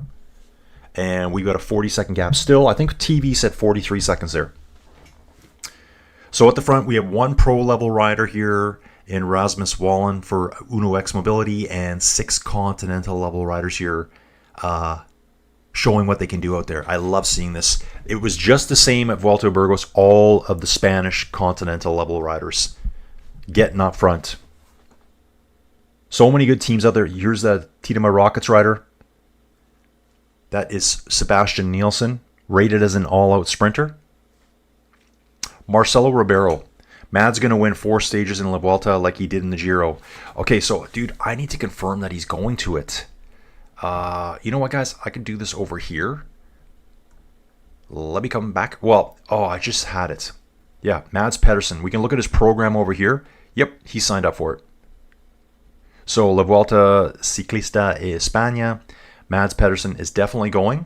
And he's doing the Skoda Tour of Luxembourg. Guys, that one's on my list to do as well. That's in September. So that's another race I'm going to cover. I think that's 4 stages. Skoda Tour of Luxembourg. If I've got, I'll do it this way. If I've got extra data, I'm going to show you guys. La Vuelta looks like they have a really good data site for me to show you more stuff. And I'm going to have Bike Terror there, so it's going to look really good. La Vuelta is also starting a little earlier than normally, usually 2 months after the Tour. From Evard here. Yeah, so it starts August 23rd. Way back in the day, it used to start in April. April? It would have been April into May, and then Giro was May, and then Tour de France, very beginning of July. So probably harder to do those doubles back then. Does Poggy's team even attend the Vuelta? Oh, dude, they definitely do. Even as Poggy, yeah, Poggy's got a good team going. So Fred Weiss is saying, does Poggy's team attend the Vuelta UAE Emirates XRG team? If Poggy's absent, if they do, yeah, dude. So Fred, directly to you, man. UAE is attending. They probably have one of the strongest teams showing up there. They have João Almeida, like he could lead any team out there. They have Juan Ayuso, he could lead any team out there. So they've got 2 GC contenders right there. I think Marc Soler's going. They've got a whole supporting crew. UAE has so much money, guys. It's ridiculous. I think they're just buying every good rider right now. I'm just going to back up a bit here. So Marcelo's saying 4 stage wins for Mads. We better get some bets in on that, guys. Yeah, so they will be there, Fred. It's a World Tour race. So guys, if you're brand new or you don't know or you just found out like me recently, World Tour race means every one of the 18 World Tour licensed teams have to send a team. Vuelta a España is as big as the Giro. It gets the same UCI points. That's what I'm referring to as that. I know some people think, well, no, the La Vuelta is deadly. That is a great race. Shorter, more explosive climbs, steeper climbs. Yeah, so Fred, it'll be probably co-lead Juan and João Almeida. T. Roven, if Jonas is still in the same form as he was at the Tour, there would be no surprise for the GC. But yeah, nearly every stage at the Vuelta are very exciting. Yeah, like Jonas is on paper the favorite. Nature break for a picnic rider here on the left-hand side. A on-the-move nature break. Can't imagine doing that. I'm expecting a little blowback if you get my drift. Visma riding kind of at the back end of the strung-out group. 5 riders strong there. Then there's a big schmozzle of riders avoiding road furniture at the moment. We are coming up to the actual sprint point out on course with time bonuses too. Looks like it's at a place called Ganloze. How do you pronounce the circle, the O with a slash through it? What is the accent I put on that, guys? Yeah, if Jonas is on form, could be a runaway. There will be some tough stages. I'm sure UAE is not thinking that. UAE is thinking we can win this. Egan Bernal's coming back. He said his ultimate goal is to win La Vuelta. Can he? I don't know. Felix Gall, 5th place finisher at the Tour de France. He is there for decathlon. Who else? Pellizzari for Red Bull Bora Hansgrohe, who just did really well at the Vuelta a Burgos that I recently did. You can find all 5 stages of that somewhere in the channel. There should be a playlist for it. I think he was top 3 at that race. I think he was 3rd. I believe so. Ciccone won the final stage of that race, won overall by Isaac Del Toro. Now, Del Toro is not going to the Vuelta because he's already done the Giro this year. And I guess over at UAE, their thing is not to put too many riders into Grand Tours when they're young. Evil Nielsen is also a pro rider. Let's take a look at Nielsen. That's right, he is pro. So yeah, you're right. Yeah. So there's 2 pro level riders at the front. So Evil, thanks for that. And the rest are continental level riders. So Nielsen rides for a Pro Series team. So does the Uno X rider. Those are both Pro Series team. And Uno X is probably going World Tour, guys, pretty soon. That all happens at the end of this year. Relegation and promotion happens at the end of 2025. It's on a 3-year cycle. So these guys are trying to get UCI points right now. These teams should be racing every race they can to build up the UCI point standings. So he is a pro level rider here. Here is our other pro level rider, Rasmus Wallen. And then the remaining 5 are Conti level riders. So thank you, Evil. Yeah, Tiedemann Rockets is pro. Okay, guys. Ooh, I'm trying to catch up. Ayuso and Almeida, the leaders for UAE. B-Flares, is there no live footage from the race? There is live footage. I just can't show it to you or else my channel will get taken down. So I do the audio commentary, try to show you what I can. They don't really give you a lot for this one. So a lot of times you can get good imagery from the websites, or they'll have little short videos. Right now, 7 riders in the front still. 44-second gap it's showing. There is an actual sprint point coming up. So this is for sprint points here, 5, 3, and 1, and 3, 2, and 1 points bonifications. Yeah, Evard's here saying UAE is big enough they can do all the races. Yeah, and they have to. As a World Tour license holder, you have to do a World Tour race. Yeah, Rafa Majka is now, I think he's officially retired now. I think he is. I think Tour of Poland was his very last race. Ooh, yeah. Fab Cycling. Dude, shorter. Lagos de Covadonga climb. Be like, yeah, dude, I know. I've done that climb over on Ruvi. Us hipsters over on Ruvi. Yeah, there's brutal climbs in Spain. They just don't get the same as a lot of the stuff at the Tour de France. You know, they're equally as hard. Don's going to be driving the broom wagon. 18 World Tour teams and 5 Conti teams. Well, guys, why don't we take a look at that right now? Just to make sure. Could be 23 or 24. And it's up to the... is it yeah, it's showing up right here right now. Okay, so all 18 World Tour teams have to show up. They all have WT right beside them. That's... Same teams you've seen all year long. All these teams would have been at the Tour de France. And it's looking better here now. They're starting to actually populate the lists as they come out. So we can see here Ineos Grenadiers. Oh, Filippo Ganna's going to be back. Remember, he crashed out day 1 of the Tour de France. Egan Bernal, Michael Kwiatkowski.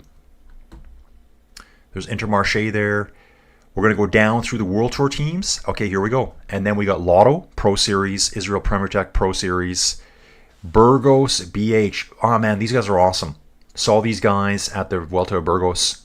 Caja Rural, another awesome Spanish team here. Watched them at the Vuelta a Burgos. And then we got Q36.5, guys.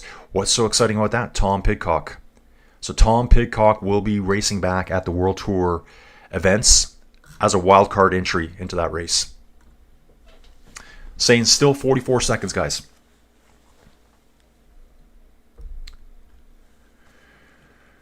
Evard, Vuelta is rarely a runaway and hide when it's been the last Grand Tour.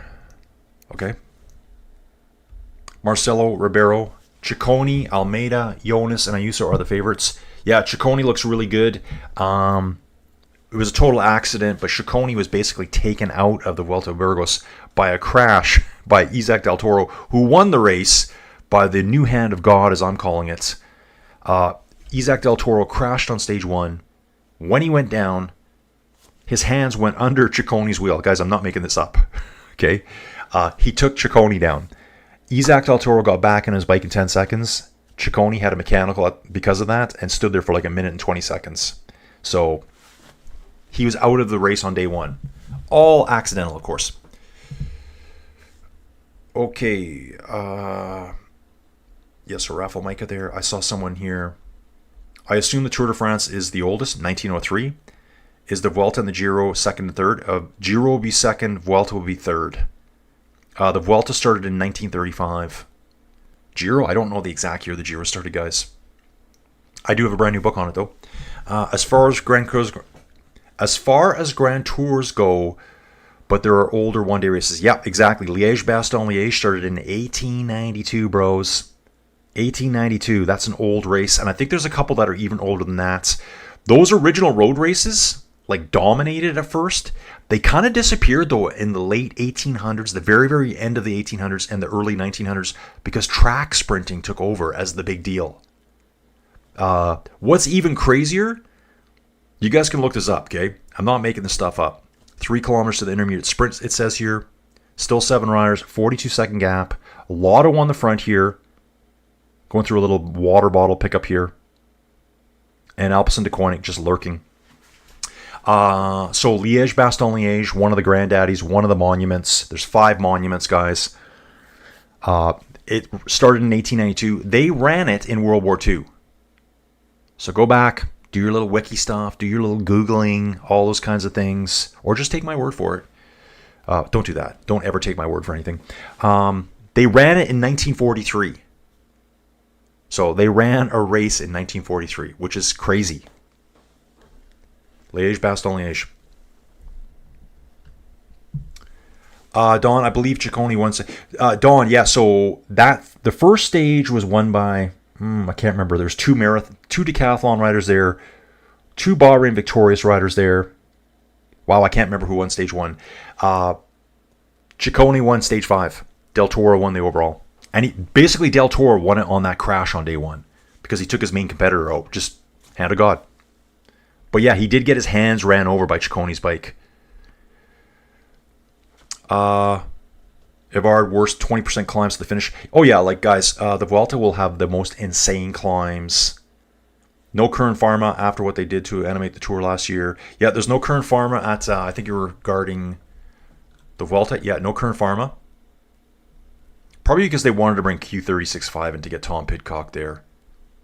Israel Premier Tech, I think, will be World Tour next year. Burgos is there because they're Burgos. Watching the front here right now, guys. What is going on here? Front group's getting a little bit sketchy, guys. Starting to break apart a little bit, I think. Yeah, someone's putting in some attacks here right now. 3 are off the front, 4 sitting further back. Getting back on now. Looked like a kind of a technical entry into that small town. I think that's what split it apart. Okay, so they will be going through the sprint point right away, if they're not through it already. All the points are going to be devoured by the breakaway. Yeah, they're through it now. Looking for some points. Yeah, here it is. 63 kilometers of the race. We got Matthias Malmberg, who is our... Let's see this guy. He won the sprint. Airtalk's Carl Ross. He is a sprinter. Second place went to Magnus Mockhold, another sprinter. Team Give Steel. Third place to Boas Lagarde, BHS. Says he's a sprinter as well. So those points are already taken. So there's nothing left for the Alpecin guys behind right now. They're just going to have to slowly start pulling it all back together. Yeah, it looks like it is a sketchy entry in this town. They kind of take a double right, and there's, speed bumps on the road. You're going on a right-hand bends, double right-hand bend, over speed bumps. Guys are like bouncing around really good. Okay, let me get back here, guys. Yep, the 6-day races took off. The Madison Square was built. That's right. Evan Barron is back. This guy is true Liddell. Guys, there is stuff going on in the front of the race. So guys, I wasn't sure if it was just the town. We've got 3, a solo rider, and 3. Separated by 15, 20 meters between the groups. Uno X on the front right now, guys. Second place, I can't see all the riders here. Yeah, so these are the 3 Continental rubbers back here. Unibet will be at the front. I think he's 3rd place on the road right now. 4 up front, 3 following. These guys are going to come back together. I highly doubt that group of 4 wants to get away without these 3 right now. It's too early. If they think they're going to survive, it's been 40 seconds all the way, guys. Yeah, Evan loves supporting Lidl Trek, so he's here for Mads Pedersen today. And it looks like these 3 dudes are just coming back on now. This makes sense. Why would you want to leave those guys now? So I think they were just a little inattentive when these guys accelerated off the front. I would want these 3 other riders with me. As long as everyone's working, Uno X rider on the front has a little quick look back, says, okay, boys are back, let's hammer. Let's hammer, guys. Really cool here. We've got Matthias Malmberg here for Air Talks, and we also have Mads Andersen for Air Talks. So nice job by these Conti teams getting riders in the front. T. Royven, I just took a look at the UAE lineup for the Vuelta. This team is absolutely ridiculous. Dude, I know. So when people are telling me, oh, Jonas is already going to win, I'm like, dude, have you looked at the lineups? Have you looked at the lines? I just made a comment on my Inside Cycling World Facebook page, which I don't comment on that much. The dude just said, he goes, oh, with Jonas there, it's over. I'm like, dude, no, it's not. How can a team have so many good riders? Money probably answer. Yeah, dude, they just lock everyone in with money. So it's kind of getting. Here's the thing: they say UAE has a budget of 60 mil. It could be more, right? They're paying like Poggy's getting paid like 8 or 10 million euros a year. So he's getting 1/6 of the budget. I think the budget's way higher than that. I don't think we know what the budget is. If Poggy's getting that means the entire rest of the team is sharing everything else. Then that doesn't include all the costs associated with running a World Tour team. The 7 up front, I think one's falling out the back right now. I think he just pulled the parachute, guys. Who is this rider at the back riding 143, black-green jersey here? It looks like Anton Muller, I believe. Yeah, Anton Muller for Team Novo Nordisk. I think he just pumped the brakes. Pump the brakes hard there, guys. 110th overall right now. So now we're left with 6 Danes at the front, guys. That's what I saw on camera there. I'm just waiting to see if this is going to catch up with me here. Yeah, slightly ahead here. Data feed's a little bit behind. So we're going to see that he's out the back. And I'm going to catch up over here. Yeah, UAE is just too powerful now. Here's another thing I heard, probably on a podcast somewhere. Decathlon's entire budget, $9 million a year. 9 million euros. 9 million euros. UAE is supposedly 60. So, how can you compete? Yeah, Evard here. Sprinting through the road furniture is nuts. Yeah, there's quite a bit of road furniture on this course, guys. They're going through lots of little towns and subdivisions. Fred writes, how does the team get paid like UAE? Does Poggy lion's share for winning Tour de France, then it's all over. I think he gets 500,000 euros, and it supposedly gets split amongst the team members. And then the rest of the money for the team comes through sponsorship. Yeah, it's probably a lot more money than Lance's days, I would assume. But there are daily prizes out on course too. There's daily money for winning a stage. There's money for winning the overall. So I think this year, and just in context, here's me going to stir the pot right now. Men's Tour de France, Poggy won 500,000. First place wins 500,000. That money traditionally gets split amongst the team.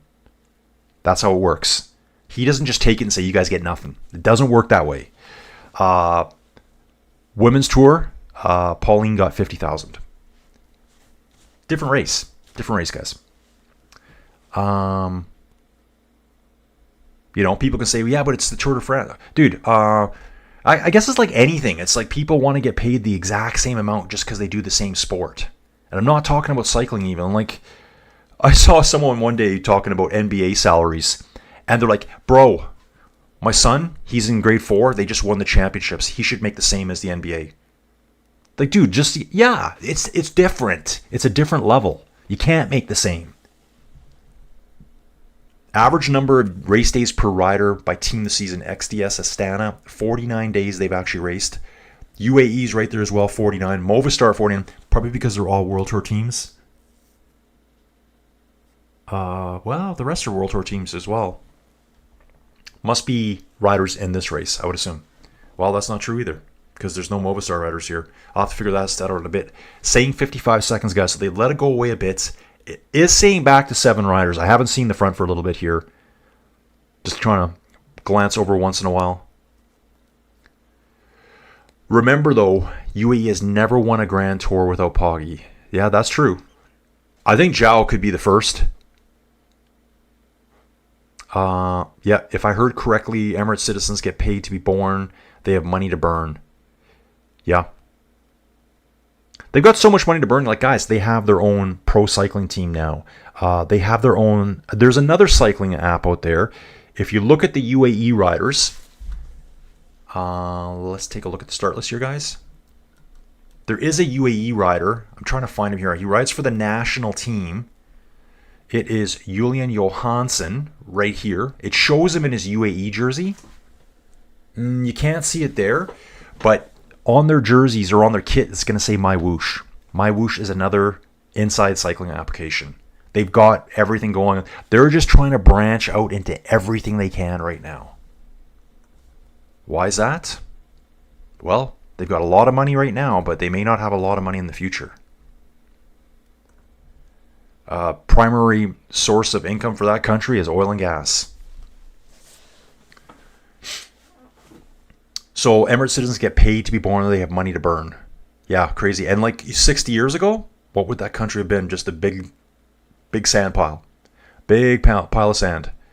Prize money usually gets split through the team, but personal sponsorships get insane. Oh yeah, I imagine Poggy's sponsorships are just gigantic. Guys, anyone think Poggy might surprise us with early retirement? Does anyone think that? I'm only saying that because, man, the LA Olympics are still kind of a long ways away. Still a long ways away. Fred here. So does Poggy determine how much of the 500k euros are shared with the team? Yeah, how much did Lance share? Oh yeah, he probably had tight reins over the money. Yeah, dude, I don't know how they split it. They might actually just... I think with the kind of money that Poggy makes, it might be, hey, we got 8 riders, we're doing an 8-way split. I mean, that would be the cool way to do it. It's on their butt. Yeah, so My Whoosh is on the butts of the UAE riders. There is a UAE rider here right now, Julius Johansson, but he's riding for the national Denmark team. And his profile picture doesn't show it. So if you go look at another race, just look for it. It's going to say My Whoosh. That's an inside cycling app. I have ridden on it. I've actually done race calls on it. 1 minute gap right now, guys. 7 riders. So that one dude, Anton Muller, must have gotten back on. We keep looking at the Peloton right now. Evan's asking about the effort right now. Dude, we got this 1, 2, 3, 4, 5. I'm still seeing 6 here. Yeah, I'm only seeing 6 riders in the front. I do not see Anton Muller. They're saying he's there, so we've got no update from them. So the camera's on them right now. There's only 6 riders here. Uno X rider at the back right now. Boys are driving hard. 1 minute gap, guys. We are coming up to another KOM point today. What's available here? 6-4 and 2 points towards the mountain classification. Mountains here being big hills. Mountains here being small, sharp, steep hills. I haven't seen really a hill yet. They're just little walls. And then we'll take a look back. It's mostly Alpecin de Koenig driving the front, Evan.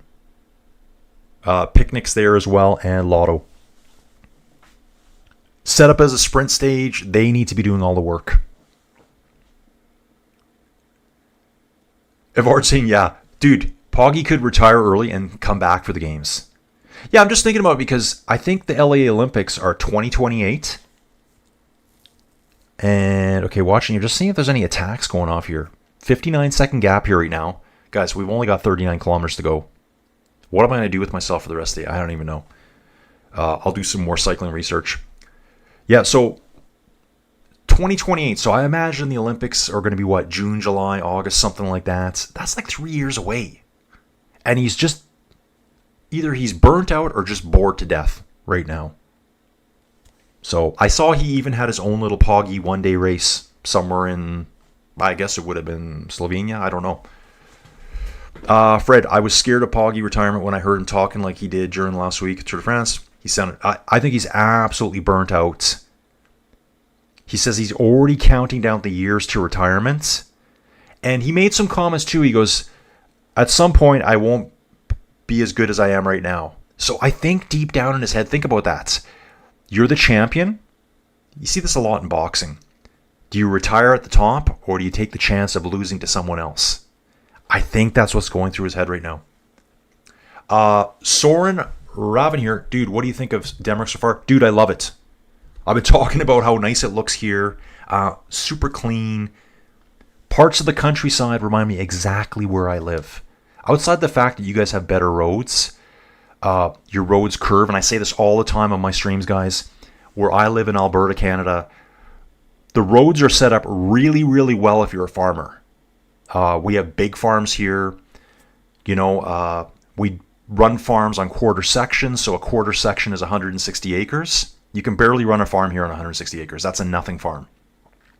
4 quarters to a section, 640 acres. What does that mean? It's 1 mile by 1 mile. All the roads where I live, outside of a couple in the actual farmland, are straight.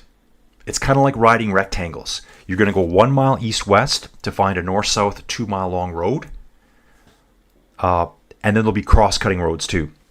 1 mile roads, 2 miles the other way. So it's very straight and boring where I live. But yeah, this looks fantastic. But the trees, the countryside, just the farm look, it looks exactly like here. Houses look different. Even some of the wind turbines I'm seeing on the other stages look the same. We have huge wind turbine facilities. There's a place called Three Hills just up here, probably 20 minutes from my house. It's 3 glacial remnants that never got eroded away in the past. They kind of stick out on the prairies. All the wind turbines are on top of those things.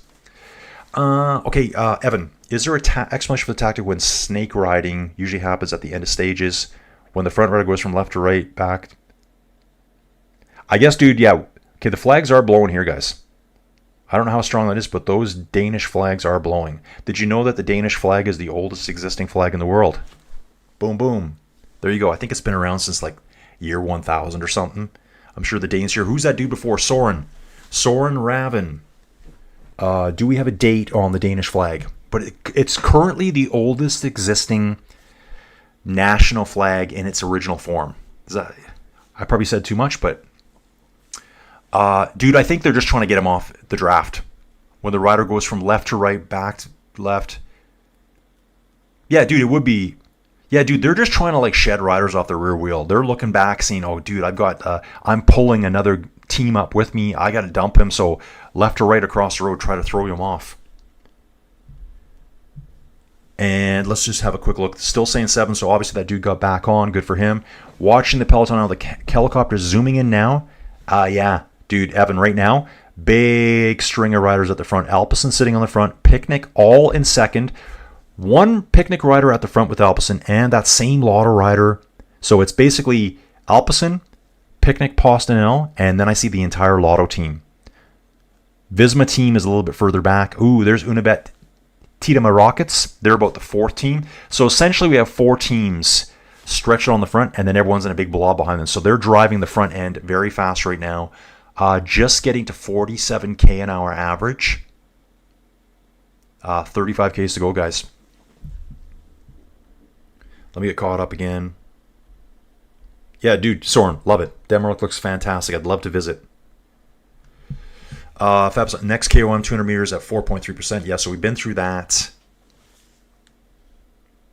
They designed this course for Islanders. Yeah, dude, this is designed for the sprinters. Like, if a sprinter doesn't win this today, they did something really wrong.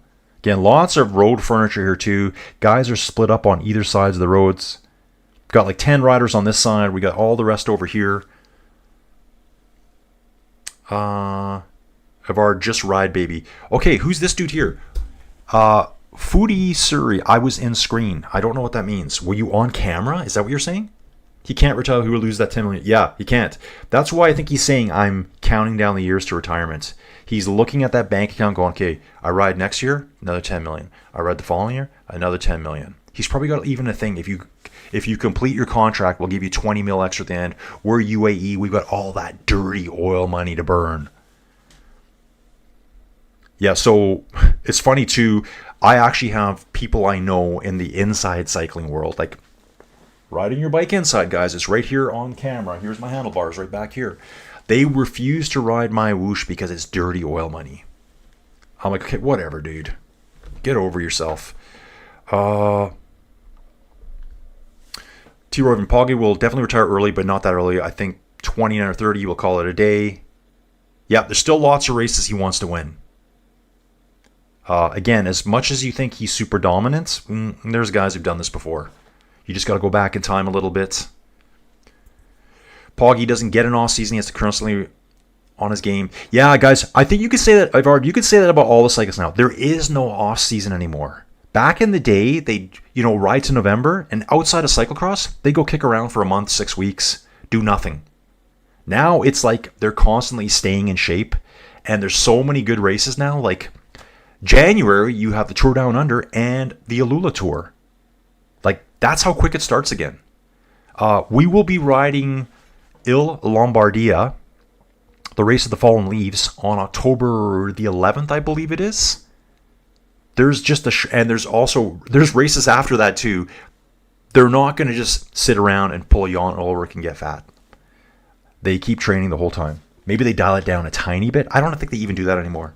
I think it's a year-round commitment, which is why Jonas is getting in trouble these days. T. Robin, and in those races, there are a few riders better than him. The Danish flag is from 1219 from Soren here. Soren, it is the oldest flag in the world, isn't it? National flag, I believe.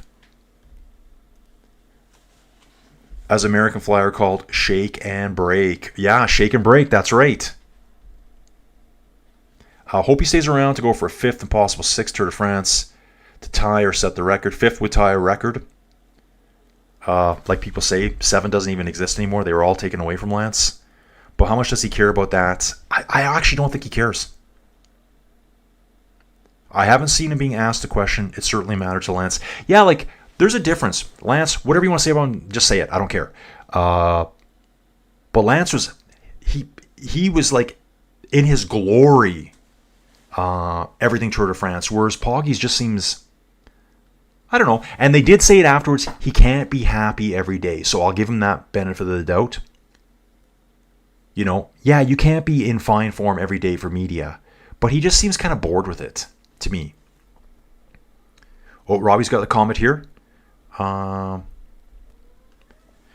is playing the media by saying things he knows they'll run with. That's true. I would take his retirement talk with a pinch of salt. Cycling is his blood. It would be hard for him to walk away. Yeah, I mean, Primoz does the same thing. Everyone's like, he doesn't care. He doesn't care. He just doesn't want to talk to them. And I wouldn't either after... Guys, I'm huge into the podcast right now. Some of the things they say, like some of the things the media guys talk about in their podcasts, I'm like, dude, if I was a cyclist and you asked me that, I would never answer a question of yours again. Like the questions they ask, constant. Like if an interviewer sees Poggy today, dude, are you gonna retire? Like they're gonna. I'd be like, dude, what kind of Slurpee? Let's go get a Slurpee. I'll buy you a Slurpee. What kind of Slurpee would you like? Just be a normal dude. Yeah, he could be around for a while, guys. He just needs some time off, reset. Who knows? You don't know about his home life, his personal life. I think his partner is racing at the Tour of Romandy, I believe. Dream's still here. Is Urska racing at the Tour of Romandy? Dream.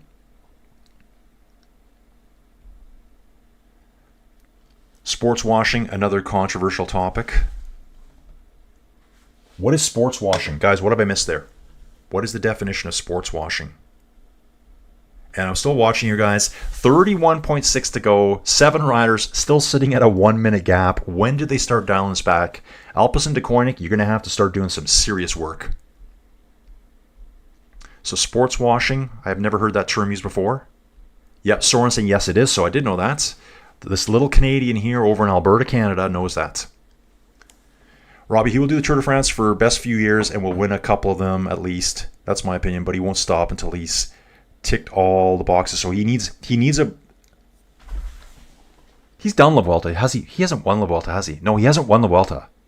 And he's going to want to get all the monuments under his belt. There's a lot to do. Guys, there's so many races to do. And some of the stats, like what is it? I was reading Sean Kelly, 70s and 80s rider. I think he won Paris-Nice 7 times. 7 times. I should look him up here. Poggy will probably retire by 30. Yeah, I can see that. Yep. Poggy Classic was just on last week. I did see that. Yeah, he's set up for life. He's going to take his cycling talent, set himself up for life, and then who knows what he'll do afterwards.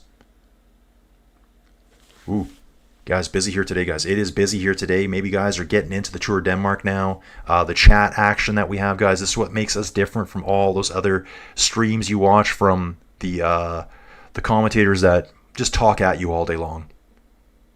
Evard's saying here, all sports require a year on fitness these days, but many get time away from media. Yeah, which Poggy won't? Yep, Don, you got that right. If he wouldn't have came out of retirement, he would still have his 7 Tour de France's. Oh, propaganda, sports washing if you want the bottom line. Okay. Fred here's wondering, who is the oldest? I think the oldest would be from way back in the day. I think he was 35 or 36 years old. I can't think of the name right now. Dream is saying, yes, Urska Zegart is in Tour of Romandie. So we'll get to see Poggy's, I don't know, what do you want to call her? Partner? Girlfriend? I'll just call her his girlfriend. I don't... People are like, oh, you can't... Oh, it's not his girlfriend. They've been together. It's his girlfriend. They're not married. Don here, whatever happened to Miguel Indurain? I just saw him pop up a few days ago. 5-time winner of the Tour de France. Big Mig. The ultimate time trialist. A lot of guys crapping on him. And I hate seeing that. It's just the way it was back then. The guys that seem to have the longest careers in any sport seem to have fire and anger in them. Poggy always comes across as too likable in some ways. Yep, Lance at 7. He should have just quit. Poggy hasn't ridden... I thought he has ridden the Vuelta. I thought he's been to it. Yeah, I could be wrong. I'll look that up. Okay, right here. Yep, Robbie's got it. He has. He rode Vuelta. I was thinking 2019, but has never won it. So that's another one he's going to want to win. Guys, that's another triple guys want. That same Lotto rider driving the front hard. It could be a different rider just setting up over and over. 52 seconds now, guys. Now is the time to start reeling it in. It will be a circuit finish. I imagine it's going to be pretty technical. Picnic sending up more riders to the front now. Alpesen's in the mix. So, guys, it's basically 4 teams lined out with smatterings of different riders. Alpecin, then it's going to be Picnic. Then it's going to be Titama Rockets. Then Lotto's there as well. So 4 teams at the front. Visma's lurking further back. Guys, is Visma going to do anything at this race? Yeah, so 2019, I do remember that. I think that was his first year too. Was that his first year of racing? Got 3rd. Urska and Poggy have been together for 8 years. Common law marriage. Yeah, probably common law. Guys, here in Alberta, Canada, it's 6 months. You live with someone for 6 months, you're common law married. I saw Indurain in the Tour de France in 89 with Le Mans, but he wasn't the team leader then. Yeah, just kind of coming up then. But yeah, his time trialing ability was insane. So insane. Like, he would beat guys by 10, 15, 20 minutes at a time trial. And remember, people are going to... Because I saw this thing, he talked about it. Like, I would love to see him now. Like, take that. We've got a tourist cyclist on the side of the road keeping up with the guys. Just cranking it out here, all decked out in black. Going for a ride with the breakaway riders here on the bike path beside the road. See how long he keeps up. Won't last very long, I'm sure. And he won a couple stages in Vuelta 2000 at the age of 19. Yeah, like, they're identifying talent so early. It's probably the same as every sport. They can find talent earlier now. And we got one rider off the back here. Who is this? It is a Conti rider. It looks like the Novo Nordisk rider again. Anton Mueller again. This is the guy that got dropped out earlier. So he's just had another mechanical for Team Novo Nordisk here. So now, yep, here we go. Oh, wait a second. They're saying it's Magnus. Okay. It's not what I just saw. Magnus. I thought that was Anton Mueller. Just wait for the stats here. Okay, it was a crash. Crash by Anton Mueller, Team Novo Nordisk. He crashed in Group 1. Says he's back with them, and it's Magnus Mackholt who's out the back now. 49 seconds back to the Peloton here, guys. Here's our gaps. You can see there's just tiny gaps. For some reason, we're flying. It looks like an airport here. Are we going to be riding through an airport at the end? There's cyclists actually riding down this huge runway. It looks abandoned. I think it's just some kind of weird airstrip they use as... I have no idea. Will the race be coming on here? Interesting. Okay, guys, I just want to back up a bit here. Lots of good chat here. Lots of good chat. I love it, guys. Dream, it's Middle East, China getting into sports, ownership, sponsorships, buying goodwill to be accepted worldwide. Even though they have dictatorship, second-class women, emotion. Yeah, dude, exactly. Dream, exactly. That's why I have friends who refuse to ride my whoosh. Friends, acquaintances, whatever you want to call them. It's funded by the UAE. So, a little bit of human rights stuff there. Don't want to get into it because someone will say I'm being too political. And then I'll just be like, whatever. Also, UAE, all that oil money. A lot of people don't like that. So they were absolutely refused. I'm like, dude, it's just a cycling app. But yeah, they are building goodwill by going into all these sports and different things. And they kind of have to. Because at some point, guys, we will get to the point where everyone's going to say no more oil and gas. And someone's going to say, oh, they have a lot more than that, Colin. So Canada, I think we're number 3 or 4 in the world for oil and gas production. It's 3% of our GDP. 3%. All of our oil sands that people always go on about in northern Alberta that are destroying the world apparently. Guys, it's so far away from here. It's so small when you look at the vast swath of forest up there. It's tiny. But anyways, I think UAE Emirates is 8th in oil production in the world. 25% of their GDP comes from oil and gas. That's massive. That's what runs that entire country. So they're buying up everything they can right now while they got the money. Because what happens if oil and gas disappears like tomorrow? If we ended the race today, where would they sit in the GC? They would just go straight down. Just my opinion. Did Miguel leave the sport after his 5th straight, or did he get beat going for the 6th? I'll have to look into that, dude. I think he won 91 through 95. 91, 2, 3, 4, 5. Yeah, 91 through 95, and then 96 would have been Bjarne Riis. I'll have to look. He probably got beat, I would say.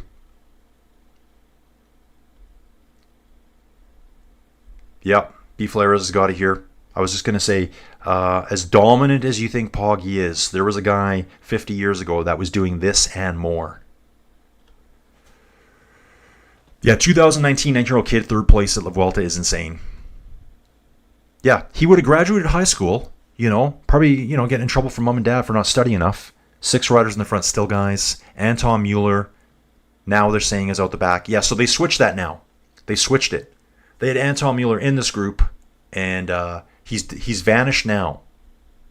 So they got 6 out front and then back to the Peloton. Let's see if he pops up again. B. Flares is saying here, Eddie Merckx, still the GOAT. Absolutely. I don't think it's even possible for Poggy, even if he raced another 10 years, to get all of the wins that Eddie Merckx had. He was just so dominant. Poggy has never finished off the podium at a Grand Tour. Yeah, I believe that. Robbie, and do people know Pog as his own team back in Slovakia? Investing in the future. Wish more riders would like this. Okay, yeah, so Poggy's doing good stuff with his cash. Yeah, I think it was Erska too. I think Erska has a development team. I think I just saw a picture of that.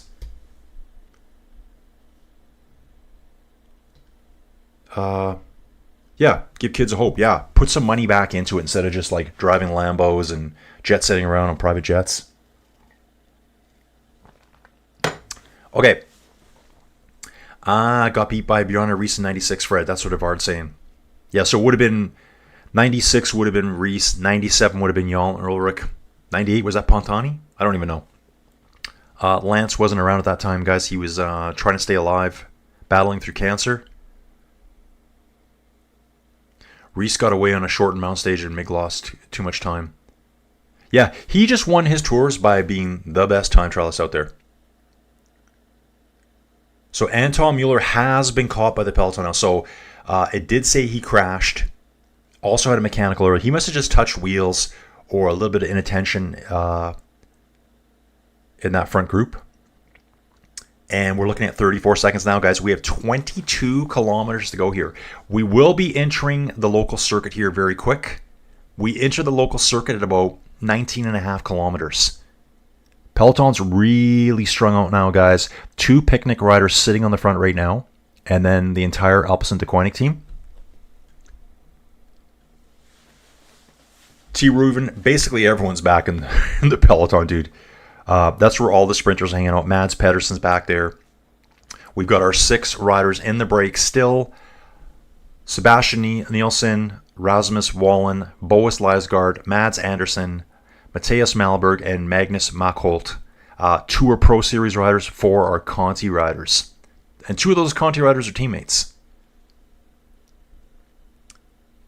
Okay, getting caught up with the chat, guys. Caught up with the chat.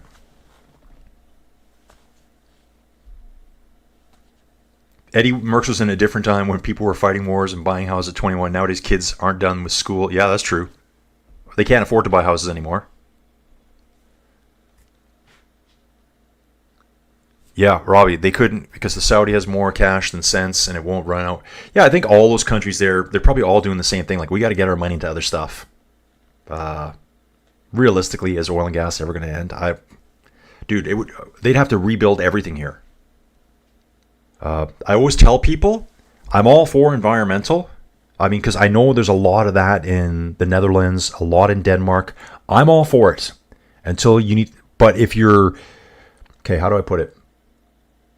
If you're completely convinced that you can survive off green power only, you need to spend 1 week at minus 40. Just spend 1 week at minus 40. You go outside to start your car, doesn't even start. Batteries are dead. That affects your electric vehicles too. Currently, none of our homes are designed to be green. So I'm on my property. I'm on a very, very small farm here. What am I going to go to spend $300,000-$400,000 to build a brand new house because I want to reduce my carbon emissions? Like, it doesn't go around for me. The government has to do it. Okay, guys, good stuff here. Good stuff. Robbie's got some good comments here. Yeah, private companies want the advertising. Yeah, cycling's all about advertising, sponsorship, guys. Tax exempt. Pontani 98, then Armstrong took over. The Armstrong 7 that have not been awarded to anyone because everyone was juiced. Yeah. Everyone was juiced, guys. Everyone at the top back then was juiced. I listened to a good interview by Andy Hampson. He's another guy that I think was totally clean. And call me naive, whatever. He just said, he goes, I could tell. He said guys that could not keep up with me and were now beating me in the very next year. Like, I didn't change anything. What happened? EPO happened. Yeah, Eddie Merckx was great in his time, but if he was around now, he wouldn't even make a pro team. He wouldn't even get a contract. Yeah, so like you'd have to take those engines from back then and retrain them different. I think those guys still had the ability, but it was different back then. Yeah, enough politics. I know I'll get in trouble for it, Robbie. Ivar, look how efficient oil and gas energies have become. Many more green than green energies. Yeah, there's lots of oil companies now that have huge solar plants, have huge wind turbine plants. Probably one of the best ones I can think of is Repsol, Spanish energy company, using those funds now for something better. But I even heard Shell say it. Shell said, "Oh, look at this guy. He's riding a Python branded bike. I've never seen that bike before." Python, if anyone knows who that is, I'll try to figure who that was, guys. 34-second gap still, 19 kilometers to go. Average speed still around 47k an hour. So yeah, Repsol has a bunch of clean energy initiatives.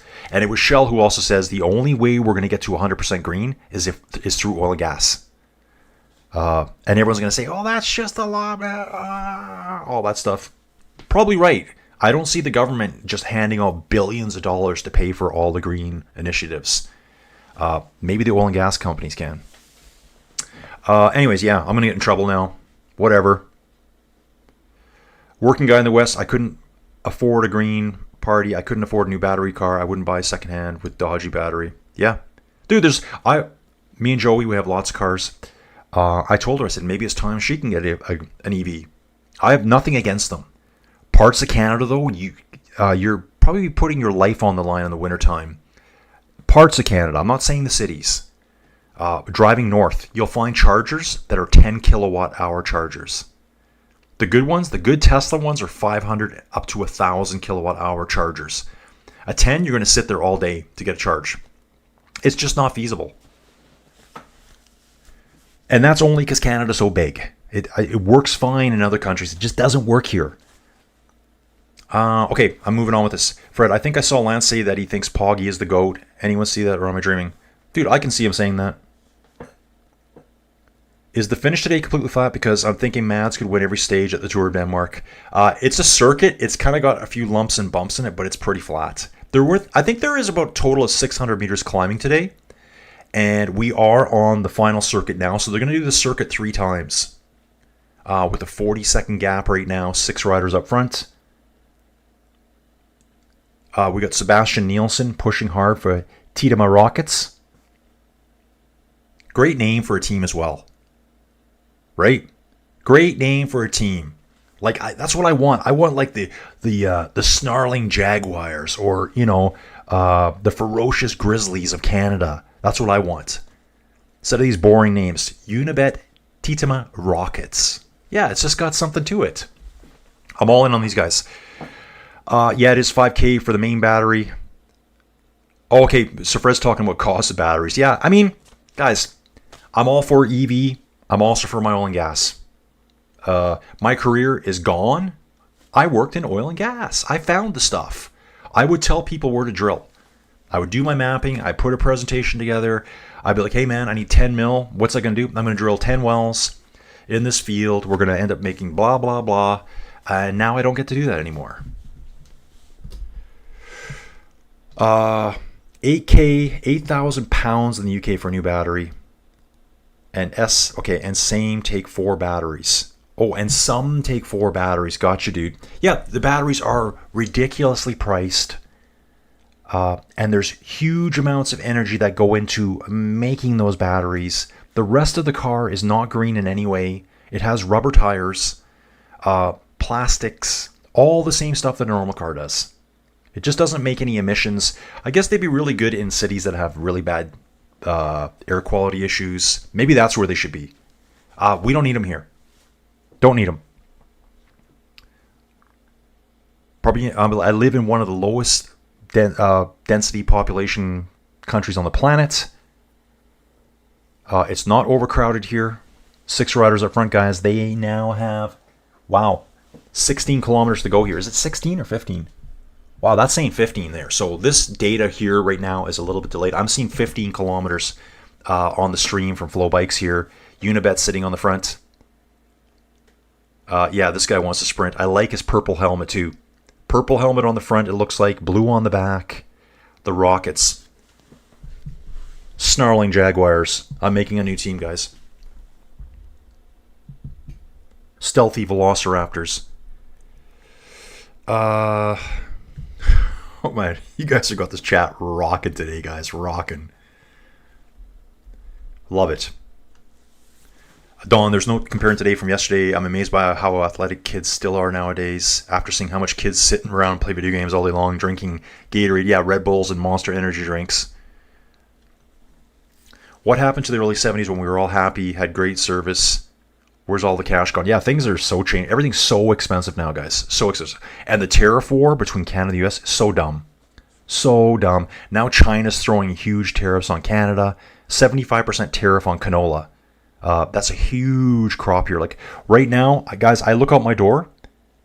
Every direction you look in, I mean, there's a smattering of them. So we're through the finish line here right now. The postnord blue banner. There's fields of like bright yellow. That's canola. It used to be called rape. You can't call it that anymore. The actual thing is called rape seed. That's the name of the seed. Now it's just called canola. You can't say the original name anymore. It's just not allowed. So I think Trump would rehire you. He is drill baby drill. Yeah, totally, dude. Drill baby drill. The problem with his theory is that you can't just drill wells that quick. You know, you just can't. Yeah, drill baby drill. We're going to... You still need to map it. You still need to find it. You still need money from investors to go after drill baby drill. Wow, Peloton, single rider long, 30, 40 riders deep anyways, all in a long single file. When you come off the front, you have to squeeze your way back in. There's an Alpecin rider right now, squeezing his way back in. He needs a teammate to let him back in, or else he's going way out the back.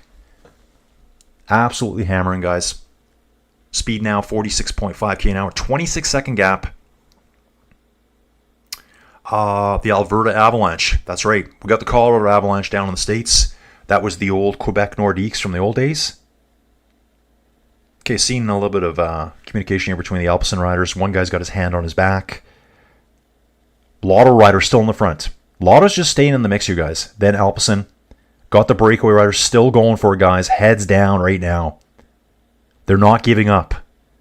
They are starting to look back. Young guys up front here. They're like, oh man, they're coming. Roger. Sorry, Robbie, you're right. Last comment on the issue. Yeah, dude, I know. I love talking about it, but I get myself in trouble too. Batteries are great, but expensive. Hydrogen. Yeah, there's another option. That's another great option. I agree. Bring back leaky gas. Rides must fart once in their interview. Who wants to draft the leaky gas riders anyways? Guys are falling off the back now, guys. I think that there's a lot of pressure at the front. There's about 20 riders long. That's probably 3 teams sitting on the front. 3.5 teams sitting on the front. A big blob in the Peloton, and then there's breaks out back now. Splits of 10, 15 meters. They're trying to get back on. The pace is going on 47.3 k an hour average now, guys. Remember, that's going to include all that initial stuff. They're probably riding a lot faster than 47.3 k an hour. First 20 minutes, they were doing 41. So they got to bring that all the way back up. 26-second gap is what I'm seeing here. 21 seconds on the video feed, guys. 12 kilometers to go. Let's get it. Pre-ride meal, pound of baked beans. Yeah, that's right. Get the leaky gas coming out. Lotto still strong there. Lotto still strong. Unibet, Titama Rockets ready to launch, guys. Ready to launch the rockets here. I'm gonna have a good look here now. Want to start watching the video a lot closer, guys. Got the squeaky mic arm here, which I need to replace still. Where is Lucas? Lucas Kubis. That's right. Evil here. They've signed Dylan Groenewegen for the Rockets. I did know that. They actually signed his lead out man too. What's his Enders Render or something like that. And they've also got another new acquisition. I forget his name as well. Let's go, guys. Let's go. Let's get it. The Titama Rocket guy on the front here. Yeah, they do have like a purple helmet and it fades to blue in the back. Nice kit. I like these guys' kits. 6 guys left. It's saying 18 seconds now. 18 seconds with 11 kilometers to go. Basically no chance of holding on here. They could pull back a full minute right now when they wanted. But I can see someone here launching away. If you're in this breakaway now, you need to go now. Catch the other guy sleeping. And try to blast out ahead. Okay, Uno X sitting on the front. Fred, okay, Robbie's calling for Jasper. Yeah, dude, I hope so. I'd like to see Jasper back. It's been a while since we've seen him racing. Yeah, these guys are like one corner back, guys. This Lotto rider doing so much work at the front. They're both on the same straight now. It's over. And here we go. Titama Rocket Rider goes off the front, just like I said, guys. This is what you need to do. You need to hope that the Peloton will slow down once they see you, giving you a chance to get away. So the Titama Rocket guy went. Sebastian Nielsen here, guys. He's on a tear now. He's really going to have to launch it. The other 5 are starting to goof around back there, going through the finish line for this. I guess they do 3 passages, so they came under the finish line banner again. We got 2 more laps to do, probably 5-kilometer laps. 26 seconds there. It's less than that. Visma Lisa Bike makes an appearance. Hey, guys, welcome to the race. They haven't done anything yet. I've barely seen them on the front. The only time I did was Helix Petter. 4 of them went up it, and one of them dropped his chain or something, or got stuck in the big chain ring. Okay, it looks like the other 5 are trying to react. This guy's like, oh, please don't follow me. Do not follow me, because I will never get away. And this dude is one of their main sprinters for the Rockets. So he doesn't want those 5 pulling the Peloton back up to him now. Yeah, Alpecin de Koenig's ready for a win today, guys. Yeah, dude, I'd love for the... okay, so the Rockets guy's given up because these 5 chased him down. Yeah, so... See, and I always hate that because that guy probably had a chance by himself. These 5 coming back up to him, now he has no chance. 8.8 kilometers to go, guys. Fred's asking if Chris was considered clean. I'd say technically now they're saying he wasn't clean. I think he was using clenbuterol, and he was using an asthma drug. So, I don't know, dude. Oh, dude, yeah, and when I say 300, that's just a random number. I came up with my head. I think my replacement house on my property is... To replace the house, I think they wanted $625,000. The properties here have gone insane. Probably my property now is $1.5 million. I don't know. Yeah, $300K here, you're going to get a condo. That's all you're going to get. All the apartments are coming down in size. It's like, welcome to the Matrix. My buddy's a realtor in Calgary. Ex-geologist as well. No work. Average 1-bedroom in Calgary used to be over 800 square feet. Now they're 500 square feet, which is like barely a bachelor pad. That's a hotel room. So it's like just everyone keep jamming in. Jam them in like rats, folks. What a way to live. That's why I live out in the country. I'll never live in the city again. Okay. Yeah, you wouldn't get that here either, dude. For $300K, you're going to get an apartment in Calgary. I'd say it's very expensive here now. But I'm definitely not spending, even if it was $300,000 to build a new house, I'm not building a greenhouse for $300,000. What do I do with this house? Just bulldoze it? I'm not doing that. Rockets team started with 3 Ubers giving out pizza in the Peloton to finish. That's right. Yeah, been around for a few years. I think when they started too, one of the founders was actually still racing. Uno X going off the front now, and the Rockets riders trying to go again. Let them go, boys. Let them go. 7.2 kilometers to finish, you guys. This will be Rasmus Wallen and Sebastian Nielsen. The other 4, don't follow. Really, really tight right-hander here, and the road really narrows here, guys. Narrows down a lot right in the pinch point of that corner here. Looks like everyone got through no problem. Yeah, Evard, $300K won't get you parking space here in Toronto. Yeah, it won't. Dude, Vancouver's got to be the worst. You can get a dump for $1.5 million. Like an absolute dump. Evard saying here, Jasper and Mads are really going to crush everyone else unless Coy. Coy. Yeah, I know who you're talking about. Let's jump to him here. We're going to look at Coy here. Oops, sorry guys, I'm on the wrong page now for you guys. I need to get back to this one. Oop, and that's not the one I see. That's where Project Echelon's racing. I've done some of their race coverage for them. The inside stuff. And we look at the start list here. Yeah, 2 riders up the road. Well, there's no Coy here, but I know who you're talking about. So that did kind of throw me off there. So 2 riders up front. Oh, no, it's saying it's Mattias Malmberg. It is Mattias Malmberg. It wasn't Sebastian Nielsen there. Sorry, guys. He's 3 seconds back, riding solo. So unless that just flip-flop here, no, it was an attack by 2. Kind of the same light-colored blue jerseys from a distance, hard to identify. They've got Nielsen back now, they're saying, with the other group. Let me look at the camera here. 2 riders up front. Mattias Malmberg and Rasmus Wallen. 1 rider chasing is now Magnus Makholt, they're saying. Let's confirm that. It is. We've got a crash at the back, guys. Crash at the back here in the Peloton.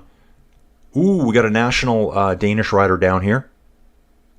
Quite a few riders involved in that crash back there, guys. It's going to start getting super sketchy now. And there it is. Crash by 10 riders in the Peloton. The Theodore Clemenson for the national Danish team. It's because it's heating up. The roads are narrow. They're trying to bring back the break. Looks like the Peloton have caught 3 of them. 1 rider left solo, and then we got a duo out front. So they got to hope it slows down now, guys.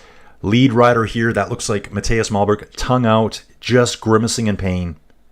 The Uno X rider looks a lot more relaxed. Okay. Yeah, Robbie, you're right. I like that. We the people have part blame for letting... Yeah, the government just rips us off, man. I hate all governments. Hate them all. None of them work. Huge crash. I did see that T-Roven. The breakaway is a good chance to go all the way. So T-Roven's cheering for the breakaway. 4.4K, guys, with 15 seconds. Magnus was just caught. I did see that happen. We're on the final lap here. We went through that barrier for the last time. So Alpecin driving hard now, guys. I'm going to really start steering this way. 2 Alpecin riders, 2 Unibet riders with Lucas Kubis there as well. He is in a different jersey, so hard to see from a distance. 1 Uno X rider on the front, Rasmus Wallen, and Matthias Malberg. Who is he for? Matthias Malberg for Air Talks. Carl Ross, he is a sprinter. Does say he's a GC rider too. So he does have a sprint on him. And looking back, the Peloton's just a few hundred meters back, guys. 11 seconds, they're saying. You can see here on the detail profile, it is a little rolly through here. It's kind of ups and downs, 1% and 2% gradients all the way. So false flatting places. I think I just saw an attack go off the right-hand side of the screen, guys. They're actually off camera. Trying to road furniture everywhere again. Visma Lisa bike trying to get to the front here. Okay, yeah, Visma's trying to ride the front. They got 4 riders up there. Let's put something together here, guys. Wow, the teams are all split apart now, guys.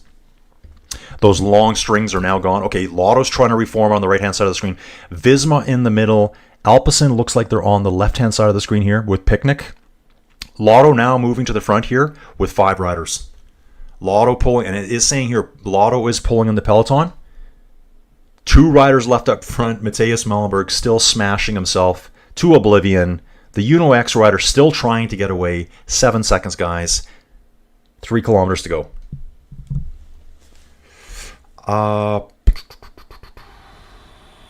Fred's asking me about interest rates in Alberta. Dude, I don't even know here right now. I'm so out of touch with reality here now that I'm an unemployed bum. Yeah, you get to a weird point in your life. Actually, I just saw another dude, some senior reservoir engineer in Calgary looking for new opportunities. I'm like, hey, dude, welcome to my world. You get to a certain point and you get forgotten about. So I've decided to reinvent myself, and this is how I'm doing it, guys. I can't thank everyone enough for being here. Likes and sharing the channel. Ooh, sketchy, guys. Some of the lead riders now are pulling off Alpecin. Okay, is that Alpecin there? Alpecin, 3 riders strong, pulling on the left-hand side. Lotto is now vanished from the front. They're sitting about 10th, 15th rider back. 2.2 kilometers to go. Everyone should be back together here now. Is everyone back together? I think everyone's back together. And we got another crash. Lidl Trek rider down and out the back. There should be... He'll get the same time. It is Ryan Gibbons here from South Africa, guys. Ryan Gibbons from South Africa down. On the front here right now. Who is driving the front now? Alpecin's there. I'm trying to figure out who's driving the front here, guys. Alpecin is right there, though. Lidl Trek looks like they're about 4th or 5th back. Lotto riders lurking. Tiedemann Rockets riders lurking. Looking for Lucas Kubis right now. 1.7 kilometers to go, guys. Yeah, breakaway's been caught. Don, another great chat here, guys. We still got 3 stages to go, and we're going to be double dipping on Friday and Saturday with this and the Tour of Romandy Women. So I hope you guys can stick around for that. Let's all support women's cycling. We need to watch it. You know, us hardcore cycling fans need to watch it. They need eyeballs on it. Lotto riding in the left-hand gutter right now. Picnic Postanel right dead center of skiing. Seeing some Flanders Baloise riders coming up. They're going to be aggressive. Uno X here too. Look like the big guns for Uno X. There's 2 riders from Uno X sitting right on the front right now. Lotto riders lurking. Guys, pretty technical. There's a lot of corners in this baby here with the circuit. Uno X is pulling the Peloton, just like I'm seeing, guys. Uno X and Lotto, I would say, are doing the majority of the work. Alpecin's kind of disappeared from the front. They're gone. So I'm not sure what Alpecin's going to do here. Okay, I'm going to watch this here, guys. I'll get caught up with the chat in a second. We're getting very close to the finish here now. I'm watching this all the way. Lotto rider on the front, 2 Unirexers, and the Alpecin. It looks like the Alpecin chain is coming up the left. No, it's not. It's a Picnic rider and someone else going up the far left-hand side. It looks like a continental level rider pulling a picnic rider with him. He's fading now. Picnic rider goes in the break. Will he stay with Uno X coming hard now, guys? Uno X coming hard. Uno X powering past Picnic. Trying to see the finish here. Uno X rider got it. An Uno X rider just won it. We don't have any results yet coming through, guys. Uno X definitely got it from what I saw. And there we go. Soren Verenskol, guys. Let's take a look at this. I think this is my new bromance right here, guys. New bromance. Check this dude out here. Boom. Like I said yesterday, we got a full-size guy here. Full-size guy. 1.95 meters tall. Weighs 92 kilograms. Sprint specialist. TT specialist. Not a great climber. We'll give him that because he's so big. I'm watching the replay again. Uno X rider handed him off. Soren probably starts 5 bike lengths back. 4 bike lengths back. Lotto rider chasing hard too. So it's probably going to be Lotto getting second. 1, 2, and 3, Uno X, Lotto rider, and a Visma rider. So Visma finally got their action together today. The Picnic rider went a little bit too early. Okay, yeah, Uno X got it by at least half a bike length over the Lotto rider, and then the Visma rider's maybe half a bike length back. Yeah, I like seeing that. I like seeing that. Big man on the move, exactly. Big man won it. Love seeing a full-size guy win a stage. And it was built for him, right? Totally built for him. I love that. Okay, guys, I'm just going to see the final stuff here. Robbie here, I'm just backing up a bit. Robbie, I'm going to read this out. I would like to see 2 Grand Tours, one for sprinters, one for the climbers. Ran at the same time. If you win sprints, you win a Grand Tour, not just a jersey. It's 2 different types of racing. Yeah. I mean, and the races are designed as groups still straggling in, guys. So there's been multiple crashes today. One Lidl Trek rider went down. That was Gibbons. I think Ryan Gibbons for South Africa. There was a crash earlier where 10, 12 riders were on the ground. The Danish national team rider, he looked pretty beat up.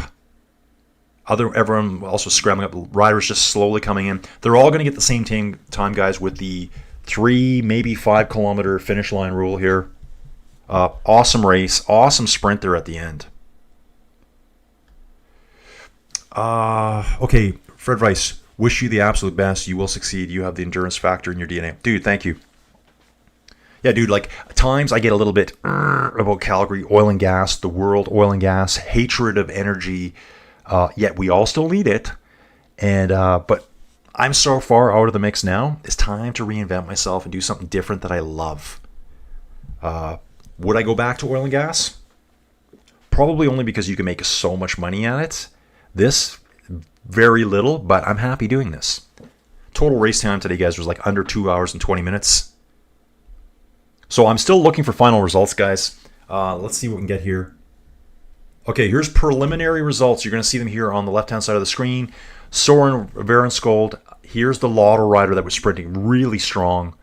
Axel Zingel did get up there, so that was Axel Zingel. This is kind of the best Visma Lisa bike rider here. Jasper Phillipsen. I didn't actually see him in the sprint. I was too busy focused on the other guys. Niels Eacock for Team Picnic Postnord. Tom Crabb here for Team Flanders Baloise. I did see that rider up at the front the whole time. Then Lucas Kubis here for Unibet Titama Rockets. Okay, watching again here. There's Jasper right there. Yeah, Soren just drives through the middle. Just punching a massive hole into the air. Follow me if you can, boys. How tall is 1.95 centimeters? That's pretty tall. It's like this guy walking around like a 6'4". Yeah, I think he's like 6'4" tall. Riding a bike. Lotto guy smashes the handlebars. He was so close. Very close. And going through the rest, Lucas was 7th. Nice to see the Conti guys here. Air Talks, Carl Ras rider. In 8th. Lidl Trek, Mads Pedersen in 9th. And Mads Landbo for Team Givesteel, another Conti rider. Let's look at the actual GC guys. Okay, so after stage 2, it's still saying the same time gaps. Okay, what has changed? Yeah, the GC right now looks exactly the same as yesterday. Probably being if Mads Landbo moves up here. I'm seeing that. Niels Eekhoff moves up. Axel Zingel's going to move up. Probably some time bonuses at the very finish there. The Lauder rider, Stefan de Schoitenier, he moved up 42 seconds back. So yeah, Mads Pedersen, Lucas Kubis, Conrad, they're the same as yesterday. Nicholas Larson was in the break yesterday. Same with William Bloom, Levy, Victor Vercouli. Those guys are still all up there from their endeavors on day one. Then we're seeing Stefan here for Lotto, Alex Zingel, Niels Eekhoff, and Mats Lambo move into the top 10 with their results today. Okay, guys, let me see what else we got here. I think we're done, guys. Okay, so great work for UnoX. UnoX is punching above their weight. Well done to them. See you all tomorrow, guys. Have a good and safe one. Yeah, Robbie, thanks for coming back, Robbie. And Robbie, I'm so glad you're here, dude. So glad you're here. I love the cycling knowledge. Dude, yeah, and the political stuff, I don't really care about. Other people just get mad at me when I talk political. We're just speaking our opinions, so we're all good. For advice, amen on doing what you love. You pop out of bed to go to work. When I love a job, I have the feeling like I would do it for free. Yeah, like, guys, if I can make this work a little bit and I can maybe pay a couple of bills per month, I'm all in. I'm all in. Chemistry Club, really enjoyed that. See you tomorrow. Dude, thank you for being here. Chemistry Club, if I can ask you, just like the video quickly. Tell your bros, tell your dudes, whoever you may know out there, to just watch the videos, guys. I know I'm doing this different than other people, and I'm going to continue doing it this way, and I hope you guys get the energy of my voice. Absolutely love cycling. Who will win the TT tomorrow? Good question, Dario. Tomorrow, guys, let's have a quick peek at it. We're just going to have a quick peek here. Who's our absolute TT beast here? I know they were saying Soren Verenskol, the guy that just won today. I think he's got quite the TT under him. Big dude, probably puts out huge power. Huge power. Yeah, Soren got third overall individual time trial for Norway. Lucas has quite the time trial on him too. It's only 14.4 kilometers, I believe. Just because it's easy for me to do, I'm going to say Soren tomorrow. I'm saying Soren. Just going to throw that out there. He's probably going to, it's flat. A lot of these TTs, flat courses, all about absolute power. Not really about your watts per kilo at that point. How much absolute watts can you drop? It's going to be an absolute watts apocalypse, though, tomorrow, guys. Dario. Okay, so, dude, let me just, why can't I find this right now? Where's the stages? Okay, let's just quickly go through, guys. Here's tomorrow's stage. 14.3 kilometers, 51 meters of climbing, pan flat. And looks like we've only got one time check. I hate when they do that. I like more time checks. I love watching all the time checks. Stage 4. Yeah, guys, this one is way harder than it looks. When you look at this profile at first, you think, okay, it's a flat day. It's not. There's almost 2,000 meters of climbing on this course. So some serious climbing, really rolly and punchy. And again, it's another course. Circuit finish. Looks like they're going to have 3 laps at the finish. Excuse me. So 3 laps at the finish. Very rolly and punchy. This is going to absolutely kill the Peloton here. Anyone that's tired is going to feel this one for sure. And then stage 5. Again, 1,500 meters of climbing. It's not flat. Average gradient. Okay, that's the final. I can see some breakaways coming. And again, they really like doing this. They do circuits. So there's going to be a circuit at the finish town here of Silkeborg. You can see here, finish line. They're going to do 2 laps, maybe 3 laps there. And again, they've got these bumps at the end, sawtooth profile for riders to escape away on. Okay, Chemistry Club, already done. Get yourself a sign-up deal with Bike Terra, and I'll wait for a code to sign up. Dude, yeah. Dude, I thought about that. I love the Bike Terra dudes. Hit the like button. Thank you very much, Evan. Maybe for Lucas Kubis. Yeah, dude, I saw him Slovakian. I think he's the Slovakian time trial champion right now. Or he was second in the time trial and I think first in the road race. Robbie's cheering for Mads tomorrow. 2023 individual time trial, Mads, Soren, Court on the podium. Okay. So Dream always comes out with some good knowledge here, guys. Yeah, I've learned so much. So Dream, I hope you're going to be around for all of Tour Normandy this weekend. Help me out with the chat. Okay, guys. Anyways, I'm going to jump here now. I got a bike ride to do. I got stuff to do outside. Again, dudes, you guys make my channel for me. It gets better every day. Obviously, this is not the biggest race, but I'm seeing more and more people becoming regulars that kind of want something different than the standard commentary you see on TV. Those guys are looking at the same thing I'm looking at. So